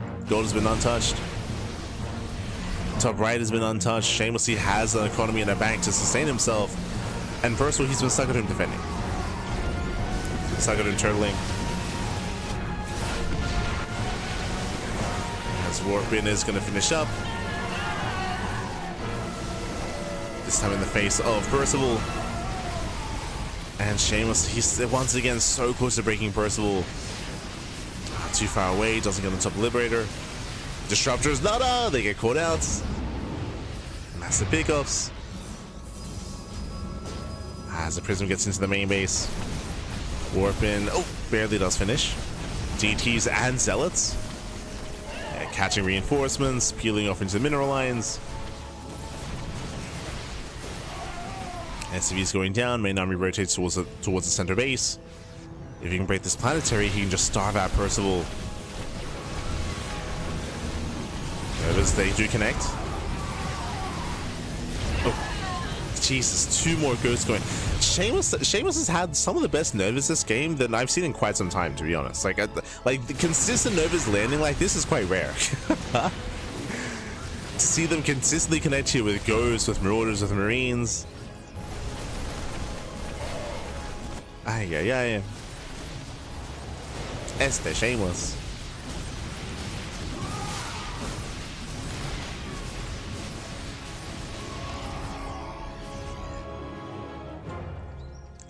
Like usually in a game like this, you get like 1, 2, maybe 3 like decent connections, but like, Shameless has been popping off. Shameless.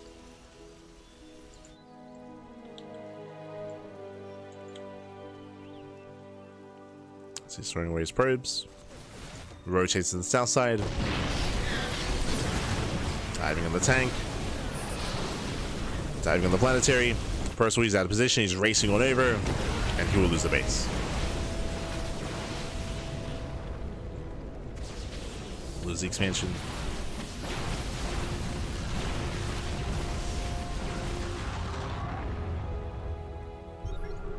And at this point, Shameless has done it. He has broken the back of Percival.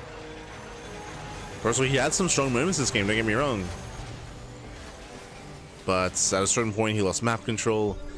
If you remember, it all came down to the Prism. There was the first time the Prism got into the main base and got some massive warpins into the main. Shameless was able to distract Percival, get some crippling damage. And then breaks the economy. So blinking forward, sniping 3 medevacs. 3 medevacs go down. Although Colossus is gonna survive, just barely. Sniping more medevacs.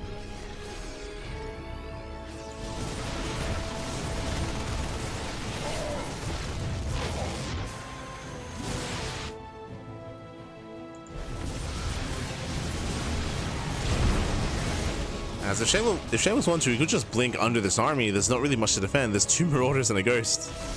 There was. Now we get picked apart. Shameless is about to max out. And Percival just hasn't been able to hold on. He's got Mass Liberator, but it's too little too late. Still a lot of freedom. Still a lot of liberation, in fact. But Zealots, they just rush past. They once again get into the main base. Planetary goes down. GG gets called, and Shameless, he will take the series 2-0, advancing on to the grand finals. GG. Whew. Aye, GG, well played. I was leaning towards Shameless in the series, but I was still believing that this would go to the ace match, especially here in this game. Percival, he had his own nice moments as well, being able to be aggressive. Remember, it all began with his Banshee Harass. His Hellion Reaper run-bys as well. He was doing very nice damage early on, and Percival, he had the better early game, to be honest. He had the better early game. But then we had the moment when Shameless built up his army, moved out, and went for the Prism into the main base of Percival. We spoke about it, but we saw a massive warping of Zealots into the main base. We saw that Percival, he was unable to defend, he didn't have the supply to react to it, and he was losing so many SCVs, and so much of his production was just rallying to their deaths as we saw warping after warping after warping into the main. There was also the moment where, because of the distraction, Shameless was able to push into the 4th base, trade well, and then rotate to the 3rd, and also trade well. GG. As that was happening, of course, the gold was getting up, bases were being taken, and Shameless could afford his trades. Percival could not. GG, well played. With that, Shameless does claim the series, and now we're getting into our next matchup. We're getting into the grand finals. It is going to be best of 5. Best of 5 here between between ByuN and Shameless. Let's go. Let us go. We're getting into our grand finals here. It's going to be best of 5. Best of 5 here between ByuN and Shameless. Vetoes are underway.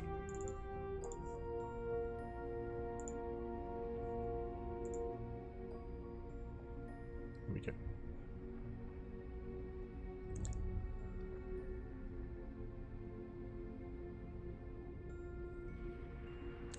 I feel like he personally wants to go late. I feel like he didn't pressure during his 1-1 or 2-2 advantage. If you're referring to the upgrades this game, he didn't have like map control to apply that kind of pressure and to be that active. Not at that stage of the game.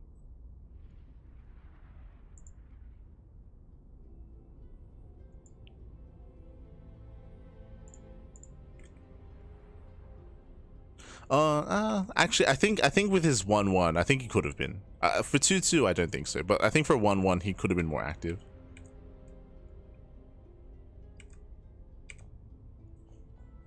I think I might agree with that.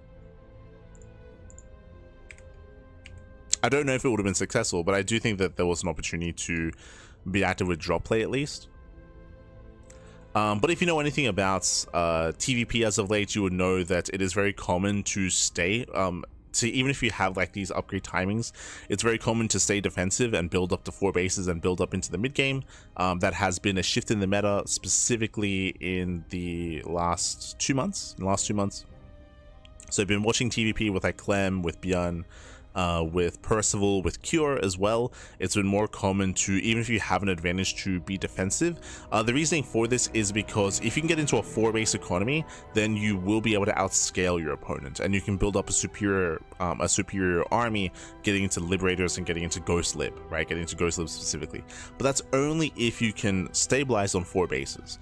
The problem is, and we mentioned it, and it did actually come into play here, on Title Citadel, is that it is difficult to defend your 4 bases on this map because they're so spread out, right? The 3rd and 4th specifically are very spread out from each other, and it's very difficult to rotate defensively between those 2 bases. That is one of the unique features of Title Citadel. So it's very, very difficult to do so. As you saw here, where Percival, he was pulled apart, right? He was pulled apart, did have a hard time.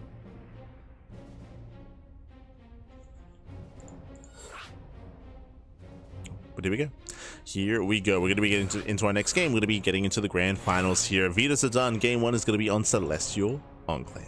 Let's go.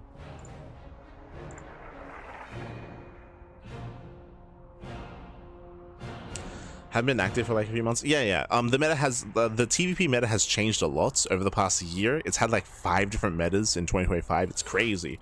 But 2-base all-ins, they fell by the wayside. If you recall, 2-base all-ins used to be really common, like in the middle of the year. Like I'm thinking like July, August-ish, like July, August, like DreamHack Dallas coming into EWC. There were a lot of 2-base all-ins, but the all-ins did die out just because Protoss players started being more defensive. The maps also didn't really allow for that to be as viable. But here we go. Spawning in the right-hand corner of Celestial Enclave, we have the Teal Terran player, the Teal Terran himself, representing Shock Rebellion. It is ByuN. And spawning in the bottom left-hand corner, we have his opponent. We have the blue Protoss player, the blue Protoss himself, representing Team Little Fairy. It is Shameless. And again, welcome one and all to the grand finals of this Tenacious Tussle. Again, it's been a bit of a shorter broadcast here tonight, a bit of a smaller bracket, but we still have amazing players back here. Let us go. Shameless just took down Percival 2-0. ByuN just took down Mixu, and now they face off against each other in the grand finals, best of 5. And if you're in the chat, you know what time it is. It is Gamba time. Predictions are open. Place your bets on who you think will claim the series. And Draconics in the chat. TUP Sag for ByuN. I mean, ByuN, his TUP is solid. Don't get me wrong, it's very solid. ByuN, he has a very defensive style of TUP. We just spoke about it, but going for these all-ins and hyper-aggressive builds have fallen by the wayside, and especially on maps like Celestial Enclave, they do typically favor more mid-game to mid-to-late game play instead. As there is a pocket. There's a pocket base here available to you, so you can cut corners and be greedy. You have your natural, which is also very safe. You can see that we have the high ground advantage at the natural as well, so you can actually expand and get up to a 3 and even 4 base economy quite easily on Celestial Enclave. I'm reminded of Maru versus a Hero. If you missed it, Maru versus Hero, the best of 7 during RSL, we saw that Maru was able to defend and turtle up and get his main base, his natural, his third, his fourth, maxed out on 4 bases, and then just out-trade and overwhelm and overpower Hero. That is something that is available here. ByuN is good friends with Maru. I would expect to see something similar here, especially with ByuN's tendencies to be more defensive, to head for the late game. That's my assumption, at least coming into game 1, specifically on this map. We'll see if that's the case. Did you see Shameless? Oh, cheeky move out of Shameless, setting up for a proxy Stargate. Back at home, the Cybercore is done, Warp Gate is on the way, the pylon is finishing, but we're expecting a Stargate, proxy Oracle, bam, straight into the bases. As you can see, ByuN is being so greedy. Racks expand into a 3rd CC before factory and before racks. So it's going to be 3 CC, 3 racks out of ByuN on location, so very greedy build. ByuN, he is known for 3 CC, 3 racks, but typically not as greedy as this, but you can be this greedy specifically on this map because of the pocket base. So hyper greed out of ByuN. This does allow for the Terran player to have a big power spike in the mid game. Right, once the 3rd base gets fully saturated, bam, you get a big power spike. You're able to max out that much faster, build up a greater army.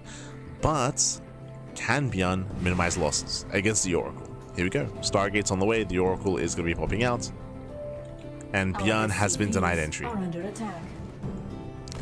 This is the other downside of this map, is that there's no Reaper Cliff, right? There's no Reaper Cliff to immediately just go straight into the main base or straight into the pocket base, so scouting is more difficult on this map. And ByuN doesn't know that the tech is missing. He doesn't know that there's a Stargate out there. So ByuN is playing blind, and ByuN is playing greedy. Remember, because he has no factory, no Cyclone, right? No defensive Cyclone, is purely Marine. Pure Marine defense. And the Oracle is coming. Now, when it comes to his positioning, we have Marines here at the natural and only at the natural.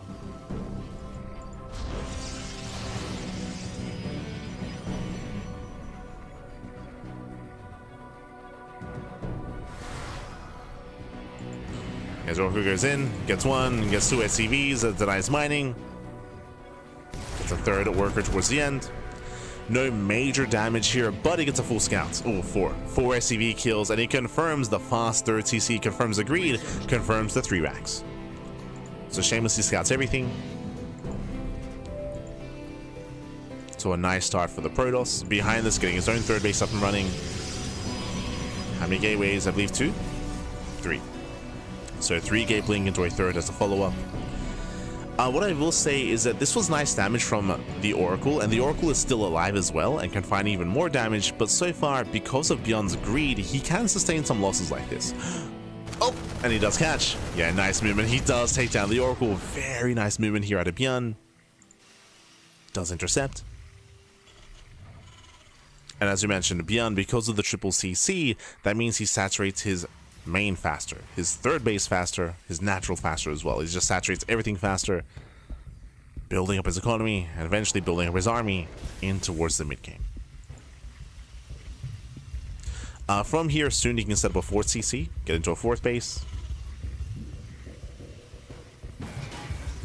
and look to max out. We'll see how active ByuN plans on being. as he's stuck at home until he gets his medevacs. Speaking of, the starport is just now on the way, so we should be seeing a starport, reactor into add-on swap into medevacs. We'll get there. Until then, ByuN is stuck at home.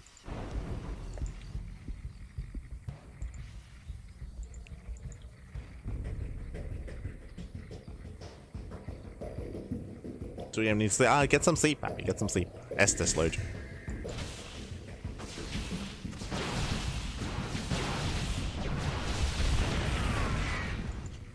As ByuN does get supply blocked. Okay. ByuN gets supply blocked.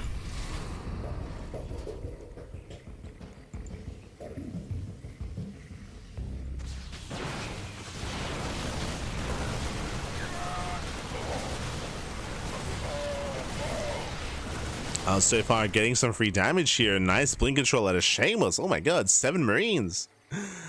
7 Marines go down. Oh, has to be careful though, playing with fire. But Shameless doesn't lose a single Stalker behind this, getting his own 4th base up and running. Bearing in mind, Shameless, he's containing ByuN. I mean, I say he's containing ByuN, but we spoke about it. We emphasized that ByuN can't move out without medevacs anyway. Like, he's stuck at home. He's put himself on house arrest. There's the 4th CC. And because of all these dead Marines, ByuN, even with the medevacs arriving, he may just not push that. Oh, stasis goes off. Very nice. Nothing to defend. No bunker. Stalkers they can push in. Oh, they can. They pick up some Marines. Nothing major. But regardless, a nice moment for Shameless. Medevacs have arrived. Now we can stim more freely. Shameless pulls away. Ooh, losing 1 Stalker. Losing 2. 2 Stalkers go down. Again, the medevacs have arrived. Going for the drop. And of course, gaining map control for the 4th CC. If we do end up getting into the 4th base up and running, then we can start talking about Liberators and Ghosts and taking up the army and perfecting it.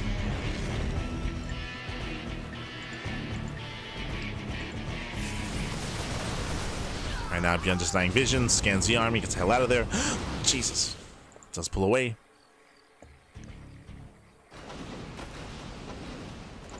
ByuN does pull out. Pulls out in time. So also try to collapse in. He tries to at the same time. Prism gets into the pocket. Warp in barely does finish in time. Salsa trading well. Getting 11 SCV kills. Nice damage. They're still not done. More SCVs are going down. It's getting out of hand. He is getting out of hand. Remember, ByuN was hyper greedy this game. ByuN rushed into a 3rd CC. ByuN has a 4th CC. He's meant to have the economic lead. He doesn't. Not anymore. He just lost 18. Almost 20 workers just went down. Critical damage. Now 1 Prism. Got in. And that lead, that momentum that ByuN should have, isn't there anymore. Not there anymore. Now Shameless, he's getting his 4th, now working towards a 5th expansion, or at least he should be. There we go. Working on his 5th base. Building up Colossus, getting to +2, and Shameless is gonna, or should be the first to max out.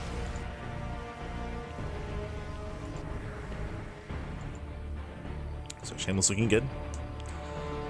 ByuN, the pressure's on.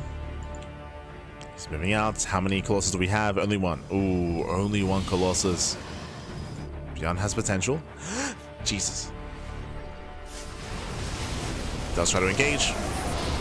Gonna be cutting back into the stasis. Oh my god, so close. Barely will connect. Massive stasis. Stasis goes off, and Shameless can chase. Yeah, he can chase us down. Shameless, he can try to pounce on the stasis army.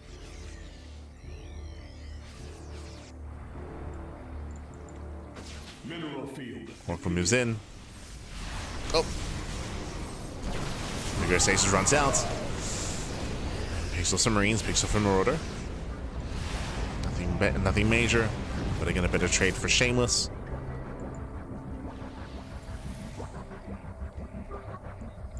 Behind this, Ghosts are amassing, Vikings are amassing, 4th basing up, 5th base is on the way. ByuN is going to try to stabilize and get up to 5th high bases, get in towards the late game. He's getting there. But can he successfully defend? Can he turtle up? Now, when it comes to the Celestial, because of the terrain, because of the layouts, I would say this is maybe the easiest map to turtle up on 5 bases on. Right, but you're relatively safe here with your bases. There's one attack path, one area to focus your defenses on. Except for the Warp Prism, right? The Warp Prism is one thing you have to be careful of, and the Prism does slip in. Tries to at least be on its position. Prism turned away. Vikings, they shut it down. Nice pickup. And again, as we mentioned, ByuN, all he has to do is defend this one location. This one location, so easy defense here by ByuN. He's in position. Takes down the Colossus. Stims forward. Shameless being too wasteful here.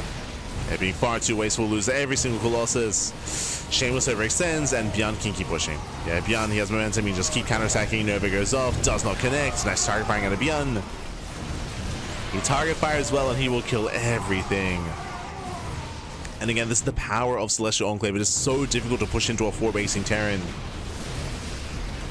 Shameless tried, he got punished. He lost everything. GG gets called, and ByuN will take game number 1. GG. Whew. GG, well played. ByuN, who'll take a lead in the series. Again, Shameless, he had a decent start killing all those SCVs and getting his 4 and 5 base setup up and running, but he was too overly aggressive. As we mentioned, specifically on Celestial Enclave, it is easier to turtle up on 4 bases and even on 5 bases because of the limited attack paths, right? There's a lot of limitations to how you can be attacked because your pocket base is safe, your natural and your main base are safe. You can just centralize your army in one location. Compare this to the last game between Percival and Shameless. Remember, Percival, to defend his 4 bases, he had to split his army far away on one end and the other, right? The 3rd and 4th bases were split off from each other and very far apart. Here on Celestial, they're right next to each other. They're right next to each other. It's all centralized. You can leave your army in one position. GG. GG, well played. And with that, we're now getting into our next game. Going to be loading into White Rabbit. Spawning in the bottom left-hand corner of White Rabbits, we have the South Korean Terran player. We have the Teal Terran representing Shopify. It is ByuN. And spawning in the top right-hand corner, we have his opponent. We have the Blue Protoss player, the Blue Protoss himself, representing Team Little Fairy. It is Shameless. Here we go. And honestly, I was really fond of Shameless's play overall. The Oracle Harass, the Stasis Traps, the Warp in into the initial pocket base, the first time, the only time. There's some nice moves out of Shameless, but again, he overextended pushing into the 4th. Gotta respect Celestial Enclave back. Gotta respect it. Meanwhile, welcome to White Rabbits. White Rabbit is an interesting map. I will say that the bases are similarly spread out compared to Title Citadel, depending on how you expand. We have seen Terran players actually avoid the triangular 3rd, go for their natural, their 3rd base, and then expand forward towards their opponent here, so then they can centralize their army in this location. They can knock down the rocks, keep their army here in position to defend their base behind them or in front of them. I bring this up just because there's a higher chance that we head in towards that kind of game state again. ByuN is known for his mid to late game. Is known for it, and we'll see if we embrace it again. So far, Rax expand will skip his Reaper, going Marine first. So Marine first out of ByuN. Let's go.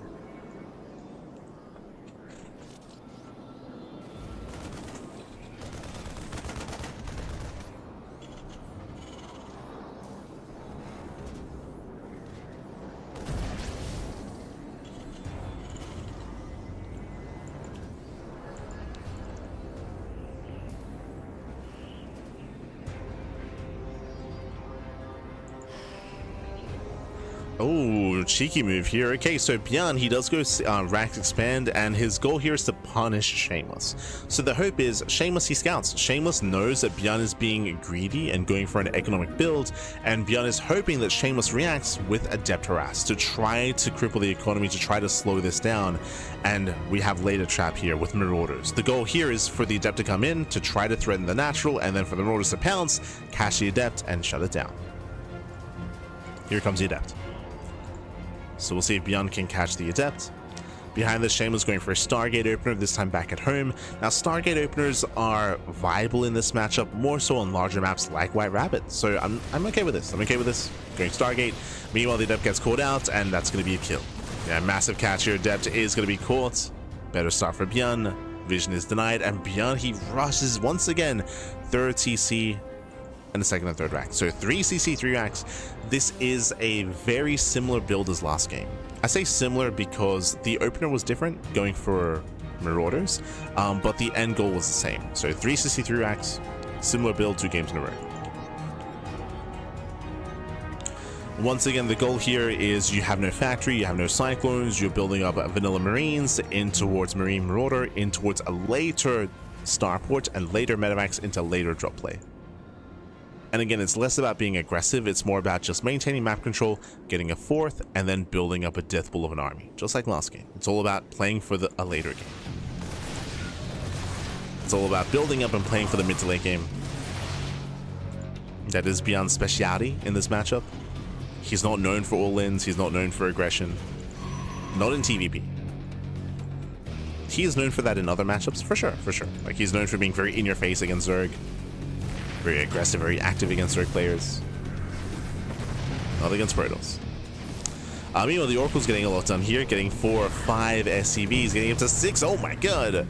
Yeah, 6, 7 SCVs go down, and just like last game, I mean, this is the disadvantage for ByuN. No Cyclone, no Factory, and also, remember, no Reaper Scout. He saw nothing. Ooh, and that's 10 SCVs! Oh my god. Fun fact, the just straight up Stargate opener from back at home dealt more damage than the proxy Stargate from last game. True. This did do more damage than the proxy. But so far, nice done. 10 SCV kills, gets a full scouts, and I should also mention Shameless. He didn't see the third CC, but he saw the 3 racks, so he knows. And you can see he's going to double check. So he knows it is an economic build. He knows it is the same build as last game. And he gets another SCV. Another SCV goes down.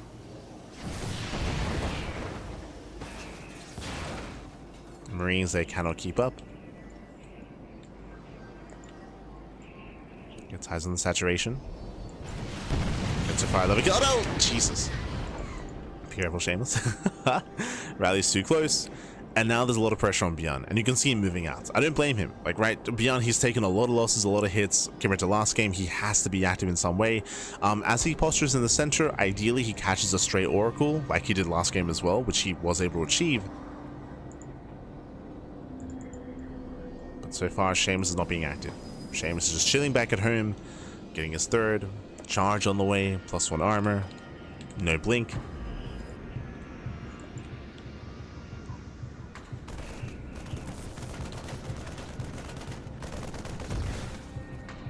Hope is killed. ByuN doesn't push. Still just building up his army. And once the upgrades kick in, ByuN, he may try to strike the third. Yeah, he's going for it. He's going for the ByuN move out. Now, this is a ByuN push. What does that mean? That means he's pushing pre-medevacs. There's no medevacs, there's no support. So what that means is that his stims are very limited. He has to be very careful with how and when he stims, because he will be killing his own army with every stim. But ByuN doesn't go for it. Yeah, he does not go for it, he pulls back. He pulls back home. Factory's on the way, more racks are on the way, starport is heavily delayed. And Shameless, he can just expand, get a fourth. He's getting his 4th base. Second robo, Bay is on the way for Colossal production.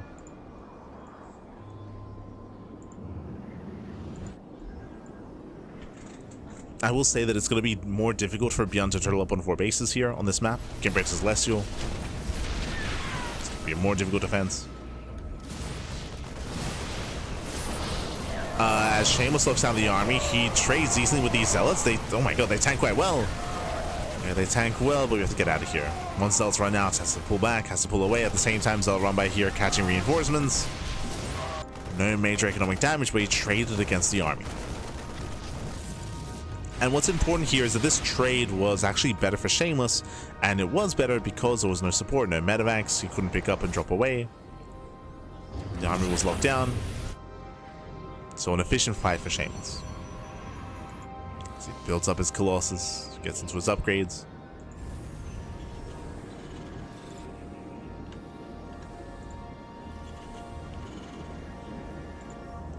Here comes a 4cc. I'm curious to see if ByuN expands towards the triangular third, or if he goes for the forward base. In my mind, it makes more sense to go for the forward base, but we'll see. And again, ByuN, he's turtling up. Now we see finally the first starport. Oh, sorry, the second starport's on the way. We have the eBay on the way as well to get into 1-1 upgrades. We have the Ghost Academy to build a bit of ghost production. Again, ByuN is building up. Here come finally the first 2 medevacs of the game at 8:30. 8 minutes 30, the first 2 medevacs. Let's go.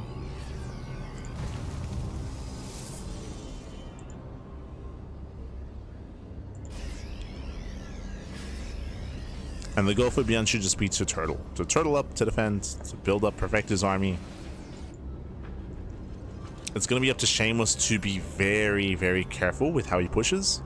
Last game, he did fumble the ball. He did overextend. It is typically wise to wait for ByuN to expand. And there we go. 4th base is on the way. As I mentioned, he's going for the center 4th. This is a very common Terran location, just because it allows you to defend your southern base as well, as they're both in the same area. They're both right next to each other. Colossus moving in. Snaps the observer. Nice swipes. Swipes are popping off. Remember, there's no Vikings. Yeah, no Viking support. Why are there no Vikings? Because the starport was delayed. Because the first couple of medevacs arrived a minute ago. Disruption is denied. Disrupts the production. Immortals are on the way. He builds up to 4 Colossus. Jesus. 4 Colossi. Nice EMP. EMP pops off with the Marines. They just get annihilated here, and Shameless is overwhelming. He does overwhelm. He breaks through. GG gets called. 0 Vikings, and Shameless ties up the series 1-1. Whew. GG. GG. Well played. With that, Shameless does tie the series up. Once again, Shameless had a much better start here, winding it back to the Oracle. The Oracle was able to get 11 SCV kills. 11 SCVs went down to the Oracle.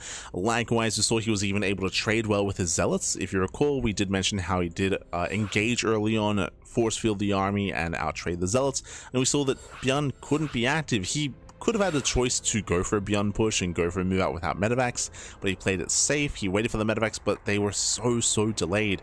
If you remember, he went for a 5-rack setup before the factory, so the factory was heavily delayed, the starport was heavily delayed, and in the end, because of that, the Colossus did overwhelm. It was it worked out quite well for Shameless to actually build up into a 4th Colossus when there was 0 Vikings, right? Like the fact that there was 0 Vikings is on the way the Colossus meant that they just had free reign. GG. GG, well played. With that, we're getting into our next game. We're getting into game number 3. We have a back and forth. We have a series, and spawning in the top left-hand corner of Ruby Rock, we have the Teal Terran player. The Teal Terran representing Shopify Rebellion. It is ByuN. And spawning in the bottom right hand corner, we have the Blue Protoss player representing Team Little Fairy. It is Shameless. Here we go. Forward base also forms a triangle with the 2nd and 3rd base. Yes, when I say that the bases are centralized, that is implied, but the fact that they're closer together means that you can rotate easier between the bases to defend. Apologize if I didn't make that clear. Meanwhile, ByuN, time to double down. We have 1, we have 2 SCVs being sent out. We have our proxy 2 racks setting up here for ByuN. We'll see if we commit into add-ons, if we commit into Marauders, or if we go for a bit of an earlier strike. As the gas is being taken. Probe Scout out of Shameless. With the Probe Scout, Shameless should confirm the lack of Raxes. Now remember, in this matchup, it is not uncommon for Terran players to hide their Raxes in their natural, further back in their main base, or at even the 3rd location. So seeing a missing Rax doesn't confirm that there's a proxy. And you can see, yeah, he's looking. Yeah, he has to double check. He has to double check the main base. Again, it is not uncommon to hide the Rax in the main, or in the natural, or anywhere else. Plays it safe, going for the Zealots. We have the Tech Labs on the way, Proxy Marauder. So Proxy Marauder out of ByuN.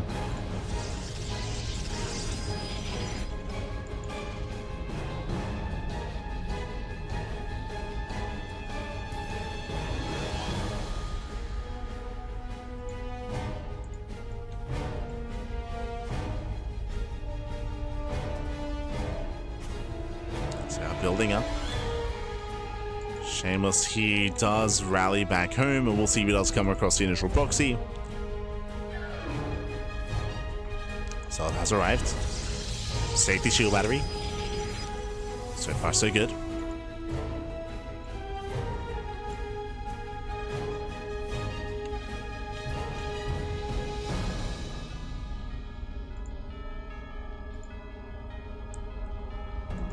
So far, so good. Here we go. We have a second shield battery on the way. Shameless taking this seriously. But he may have to pull the boys here, especially against 3 Marauders. Now poking with the army. So it'd be 5 Marauders. Shield batteries are holding their own. Second pylon's on the way. Batteries, they do keep... Jesus, they barely keep the Stalker alive. Gets a Marauder, not bad. It's not a Marauder. Going for another. SCV's no longer here to tank. So far, Shameless has been defending well, but where is the next Stalker, by the way?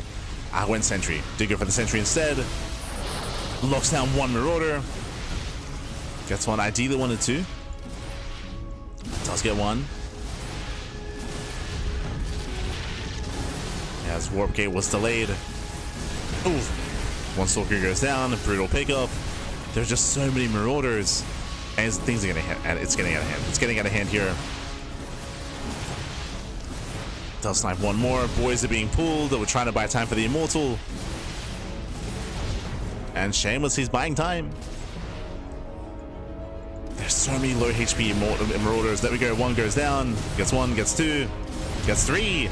Shameless holds. Yeah, Shameless holds. He survived. Again, the win condition will survive until Immortals. He lost 5 boys being pulled, but he shuts us down. GG gets called. Shameless, he shuts down the proxy, he shuts down the cheese, and Shameless, he will take a lead in the series. GG.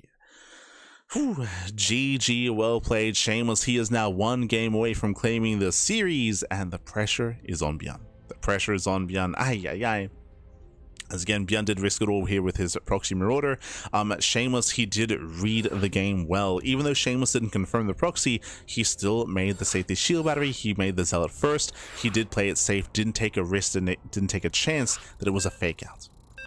Let's go. Let us go. As now we're getting into our next game, potentially the final game of the series. Oh boy, the pressure is on. ByuN has to win here and now to bring it back, but we're loading into Mothership.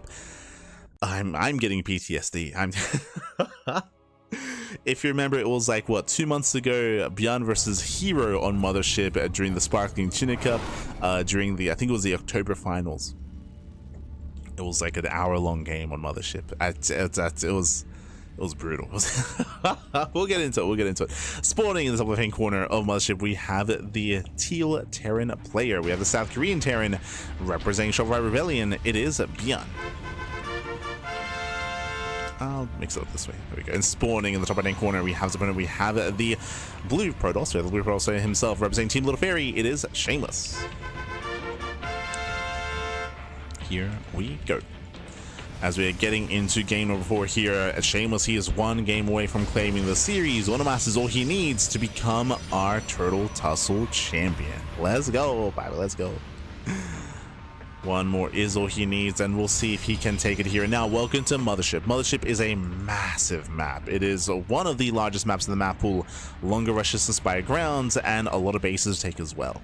Now, what I will say, compared to Celestial Enclave, even compared to White Rabbit, this is one of the larger maps that is more open. The bases themselves are much more accessible. Much more accessible. You can see here, we have a massive entrance here in towards the linear third base.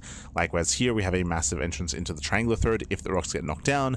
Likewise when it comes to the northern base we have a massive entrance, and even here in the center base we have an entrance here as well. So these bases are very open. There aren't many choke points. Not many choke points here on Mothership, so it is more difficult for a Terran player to turtle up on 4 bases. I bring this up because first things first, CC first out of ByuN, going command center first into his racks, into his gases. Hyper greed out of ByuN, very risky, but going for a greedy build. But the reason why I bring this up is because that is ByuN's playstyle. if you were watching the game on Celestial Enclave, of course, ByuN, his playstyle is to be more defensive, to build up, to turtle up. You saw the same thing on White Rabbit as well. White Rabbit and Celestial Enclave, ByuN was playing for the late game. He was playing for 4 base saturation, and I would imagine he'll do something similar here. I say that. Factory. Not a 3rd CC this time. Last couple of games, we've seen a 3rd CC into 3 racks, into 3 CC, 3 racks has been the go-to. Not this time out of ByuN, still went CC first, but this will allow ByuN to be aggressive a little bit earlier. So outside of the proxy game, this is going to be the most aggressive start we've seen out of ByuN. Let's go. Meanwhile, Twilight Council opener out of Shameless. I was going to say that it's viable to go Stargate, and the problem is that Shameless has played Stargate twice in this series. We saw it in Celestial, we saw it early on White Rabbit as well, and the scary thing about that is that he's played it twice. In ByuN's mind, there's a high chance he'll play it again, but it isn't. We're going for a Twilight Council into Blink. I'm hoping that ByuN doesn't try to like blindly punish a Stargate opener. We'll see. But this start is going to be safer against Stargate play. And could even punish, as we have the Cyclone on the way. Again, for the first time this whole series, we have a Cyclone. Cyclone is in production. And getting into the follow-up, this can lead into Banshee play, can lead into Raven harass. We'll see if he goes for the swap. Oh, okay, going for the Cyclone drop. Let's go. ByuN, he is not scouted, by the way. ByuN, he has zero vision, zero idea as to where his opponent is. Shameless, of course, is poking into ByuN, but ByuN doesn't know the location of Shameless's main. Not yet.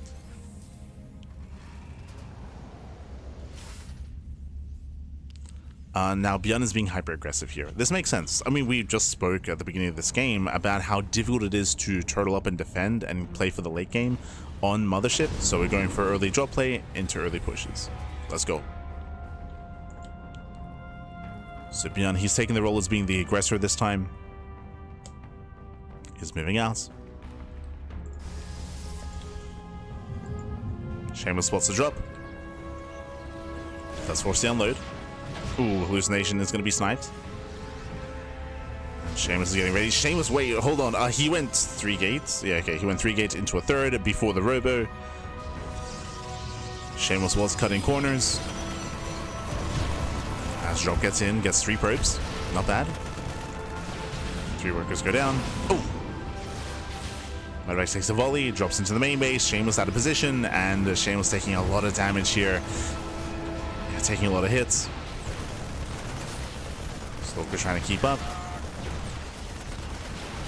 Oh, there we go. I was going to say, Shameless, he's got Blink.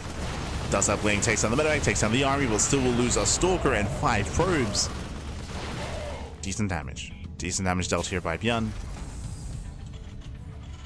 Not bad. Behind this, working towards Stim, +1, building up his tank count, and building up towards an early tank push. So as you mentioned, ByuN is taking a very different approach for the first time this series. Being very aggressive, very in the face of Shameless. Shameless waiting for charge. Waiting for charge. ByuN hoping to try to catch those Stalkers. Uh-oh.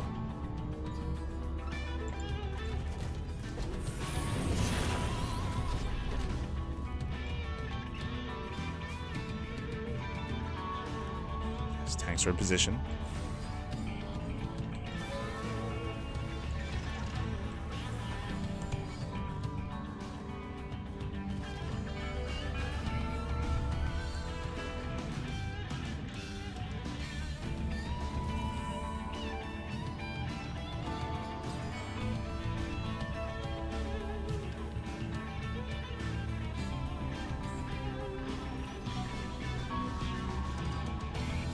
For now, we're just slowly building up. I assume that ByuN was going to be going for an earlier push, but no, he's getting his 3rd CC on location, and it looks like he's more concerned about just catching the army instead of moving out. This will allow Shameless to recover, saturate his 3rd base, build up into the Bay, into Colossus, into a 4th. We'll see if ByuN is going to be active with these drops. Oh, there's the Unsiege. Yeah, ByuN spotted the Stalkers. Wants to lure them in. Oh, and he does. Nice volley. Volley goes off, gets 1 Stalker. Nice pickup here out of ByuN. And ByuN breaks out. ByuN does break out.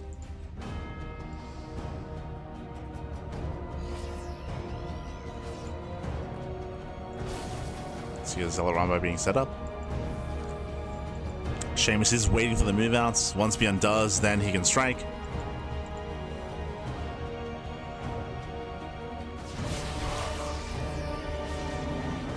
As ByuN, he still has yet to follow through. There we go. Oh, and still not.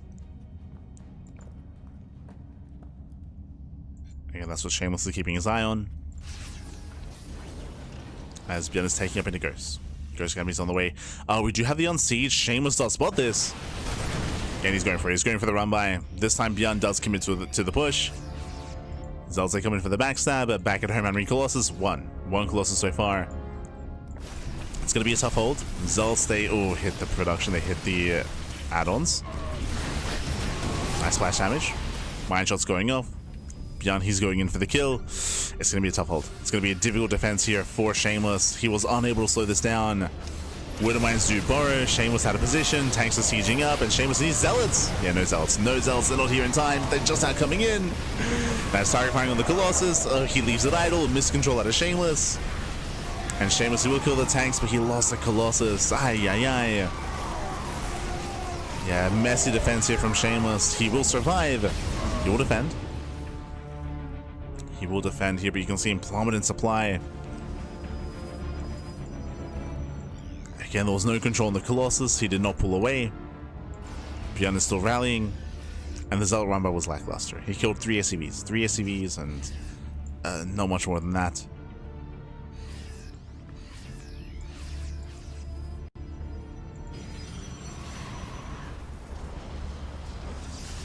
ByuN rotates. He knows he has momentum. Oh. As ByuN has to consolidate. Bring it all together. Oh, we even have the Reaper from the early game. Let's go. Reaper goes down.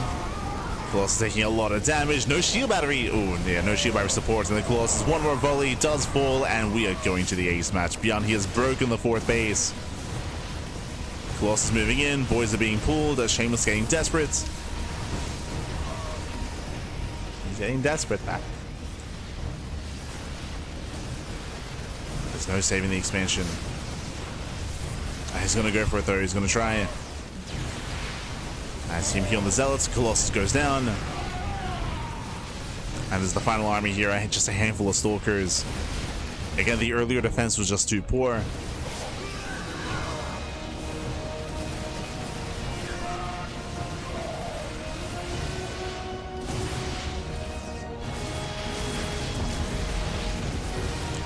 As ByuN has killed the 4th base, this will give ByuN the economic lead.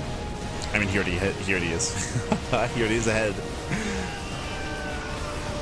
Once again, trying to get on top of those Stalkers. Barely not able to. Gasito, bad. Oof.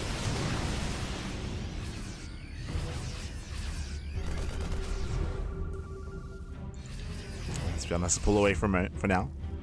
Has to pull away for a moment. Build up his reinforcements. Shameless did save his 4th base. Impressive. He saved the expansion, but again, he's down in workers, down in economy, down in army. If he can somehow buy time and pull off a run by a counterattack, then maybe, but again, just too many losses.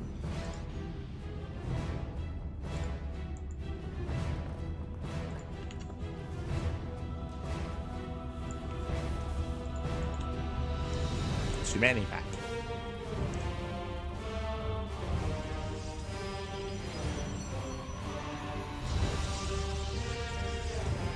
ByuN is getting comfortable, getting his 4th CC up and running.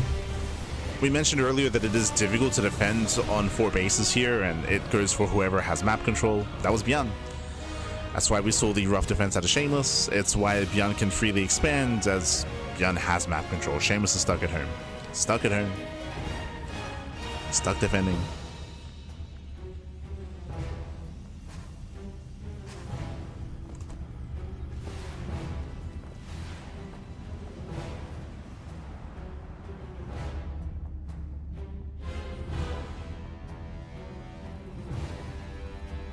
And here he comes. ByuN is almost maxed. Almost maxed out. What do we have to defend? We have okay, we've got 3 Colossus. We have Zealots getting ready for this round, which I believe ByuN spotted with the factory. Zealots actually trying to catch reinforcements. Meanwhile, the first Colossus does fall. Gets 1. Zealots, they overshoot a little bit. And yeah, Shameless just doesn't really have much left here. He'll lose another Colossus down to 1 Colossus left. 1 Colossus remaining. Oh, I spoke too soon. Another does pop out. Zealots, they are catching reinforcements. True.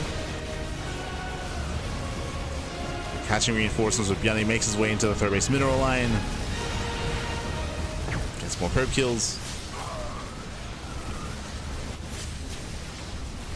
Zealots, they get into the natural, okay. But GG gets cold. And ByuN, he ties up the series. We are going to the ace match. GG. GG, well played. We're going all the way to game 5 here. Again, ByuN shifting gears completely and being hyper aggressive on Mothership. I do feel like this is how you need to play as a Terran player. As you mentioned, compared to some of the other maps, it is difficult to defend and turtle up on Mothership without first gaining map control, without first having that momentum. And so that's what ByuN was able to achieve. He was able to achieve that, able to build up, able to break out, able to snowball out of control. Likewise, Shameless had some miscontrol when it came to his defense. If you remember, Shameless, even though he was able to surround with the Zealots and get on top of the tanks, he did leave his Colossus idle. He had the opportunity to kite. He could have kited back and preserved that Colossus, but no, he did leave it as it was. Colossus went down. He lost his Stalkers. He lost his main army. GG. GG, well played. And now we're going all the way to game 5. The ace match going to be loading into the Old Republic. Ooh, this is an interesting one. Oh boy.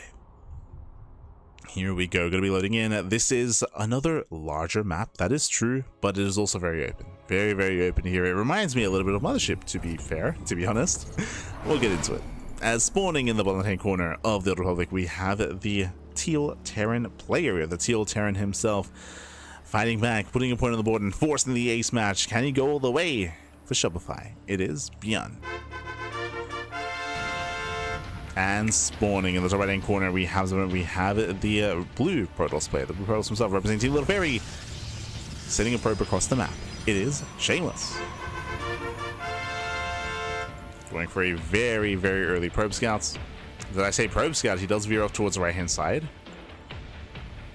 Going for the proxy. Okay, you have my attention. It's the Shameless. We had ByuN attempt and fail to proxy earlier in the series, and now it is Shameless's turn to attempt. Will he fail or will he succeed?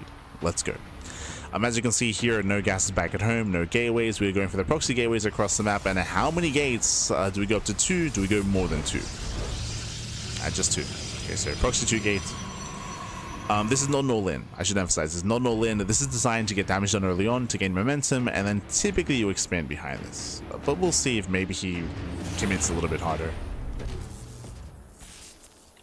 Economic starts. We do see the ByuN going for a single gas opener, going racks expand. This is ideal for Shameless.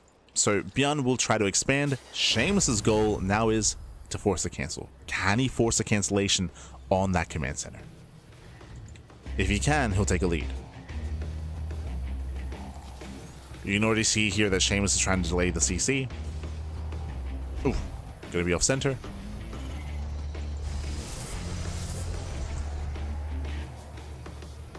Zealots are on the way. And it is going to be Marine first as well. No Reaper, so that means limited kiting potential. Very limited kiting here by ByuN. The plus side though is that if he did open Reaper, the Reaper would be going across the map and wouldn't be at home to defend. Here the Marine is at home to defend. And he's checking. No, no, he was about to, and he will, but it's going to be a little bit later. He will confirm that. No, he re-rallies. He re-rallies back. He was about to check, about to confirm. He has no idea what's going on. He went Marine first into Reactor. Factory's on the way. It's only the single Marine. And Shameless, he's about to pull the trigger. Here we go. Does move out. Shameless setting up for his expand. The CC's almost done. Oh, has to be careful. Again, the goal here was to deny the base.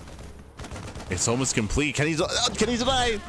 It's close. Oh my god, that was so close. 1 or 2 more seconds, that would have completed. Ay, ay, ay. but barely is denied. With that, he's going to be pushing up the ramp. Boys are being pulled. Yeah, they're being pulled here into 2 zealots. Trying to surround the stalkers. Nice kiting here by Shameless. He pulls away. He avoids the surround. He once again denies the CC. But it's close enough that ByuN should finish it. Yeah, ByuN, he will finish the command center. There we go. 1 more second. Does finish. But Shameless will still get a lot of SCV kills. That's still going to be 10 SCVs. Oh my god. 11 SCV kills. It's 11 SCVs. Takes down the Hellion. Behind this, remember, Shameless is expanding. But at least ByuN finished the command center. This could have been worse, right? We could have seen a cancel. We could have seen just a complete denial where the base would still not be done. Especially with these reinforcements. I mean, then you'd force a cancellation, right?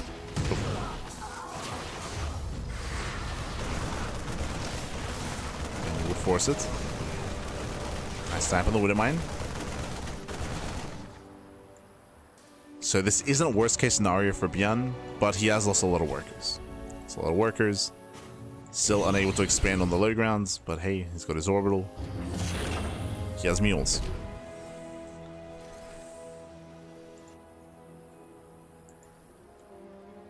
And now the game is all about Shameless containing for as long as possible. He's playing with fire here. Yeah, playing with fire, he does get 2 Marines. Ooh, bit of miscontrol though, he gets locked down. 3 Marines do fall. 3 gets up to 5. Okay. 5 Marine kills. Keeping the Marine count low. Meanwhile, we have Cloak Banshee moving out. So far, not scouted. Oh, spoke too soon. Stalkers, they spot the Banshee. They did get a glimpse, but did Shameless notice? Now, he is going for the Robo, thankfully. He does need detection. Without the Observer, that's game. Would be game.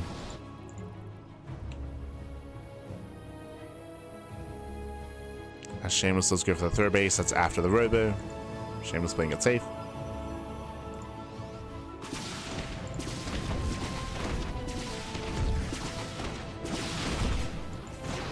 She pokes in. And she pokes in. There's a cloak. Shield battery in the main base. Let's keep the main base safe.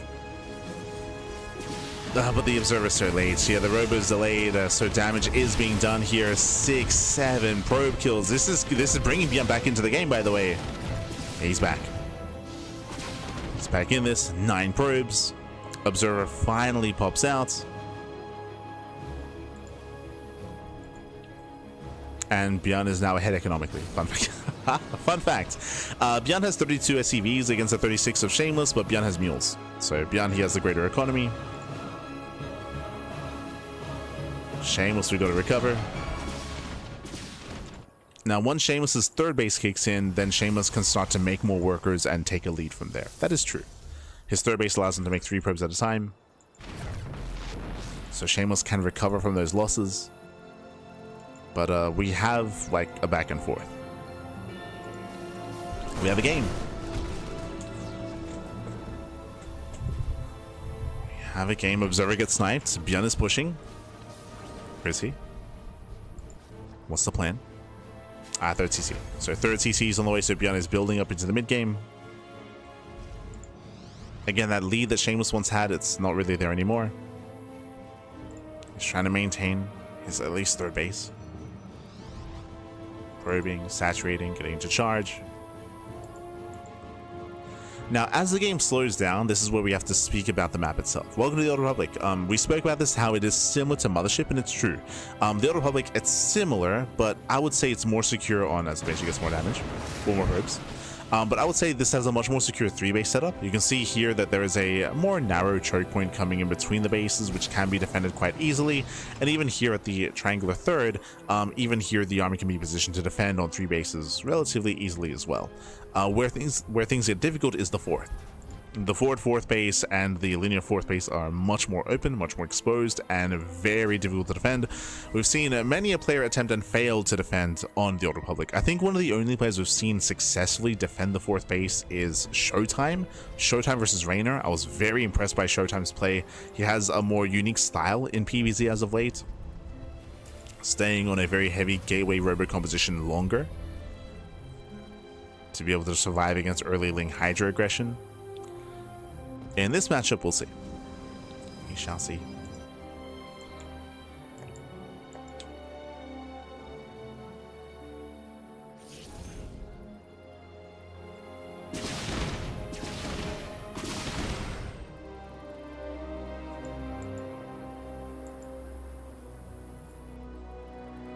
First is also attack that, so this is easy when finished. Yes, as we mentioned, I see Kamikaze in the chat did mention that, like, again, Shameless, he was late to deny the CC to stop it from finishing.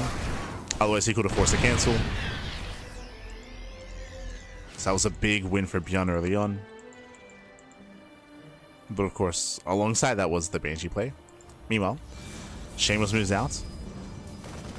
He moves out. That's a massive amount of zealots. The Cincy debunker is not done yet. Can he get on top of the tanks? He can. Yeah, tanks are exposed. They're all clumped up. Ooh, mine shot's going up, and he will take down every single tank here. Nice big offs here by Shameless. Takes down all 4 tanks. The Marines will hold their own. Shameless, nah, he's going for it though. He's going for the warp in. Shameless, he wants to break the 3rd base here and now. He's getting extra zealots. Does he have enough? It's close. Gets more Marines. Not enough. Yeah, Shameless does not have enough here. The zealots go down. ByuN, he will hold. At the same time, Banshee across the map killing 12 probes. Oh my god. 12 probes go down. Shameless, economically, he's crippled. And remember, we spoke about it earlier. The lead that he once had was gone. He just went for an all-in. The all-in has failed. And Shameless, he is miles behind. He's down 20 workers. And he's even on bases. Ay, ay, ay. GG. Yeah, GG gets called. The all-in fails. ByuN, he will recover. He'll bounce back, and ByuN will take the series 3-2, becoming this week's Turtle Tussle champion. GG. Whew. GG, well played. Congratulations here. Congratulations to ByuN for claiming this series. Again, very clutch and very close back and forth. Shout out to Shameless. Again, Shameless, I can see a world where he could have won this series, winding it all the way back to the beginning of this game even, or even referring to the previous game as well, where ByuN was hyper aggressive. But GG, well played. Shameless, he did fight hard. He was able to hold his own, and again, a couple of changes here and there, we could even see him bringing ByuN down. He's done it before, and it was close to doing it again, but no, ByuN, he was able to tighten up towards the end. GG, well played. Congratulations. Congratulations to ByuN. Again, crucial that he was able to save his CC and finish his base. I'm referring to here on the final game on the Old Republic, but also crucial that he was able to get across the map with his Cloak Banshee, right? We saw that Shameless, his robo was just a couple seconds too late, and he lost so many workers as a result. Crazy. GG. GG.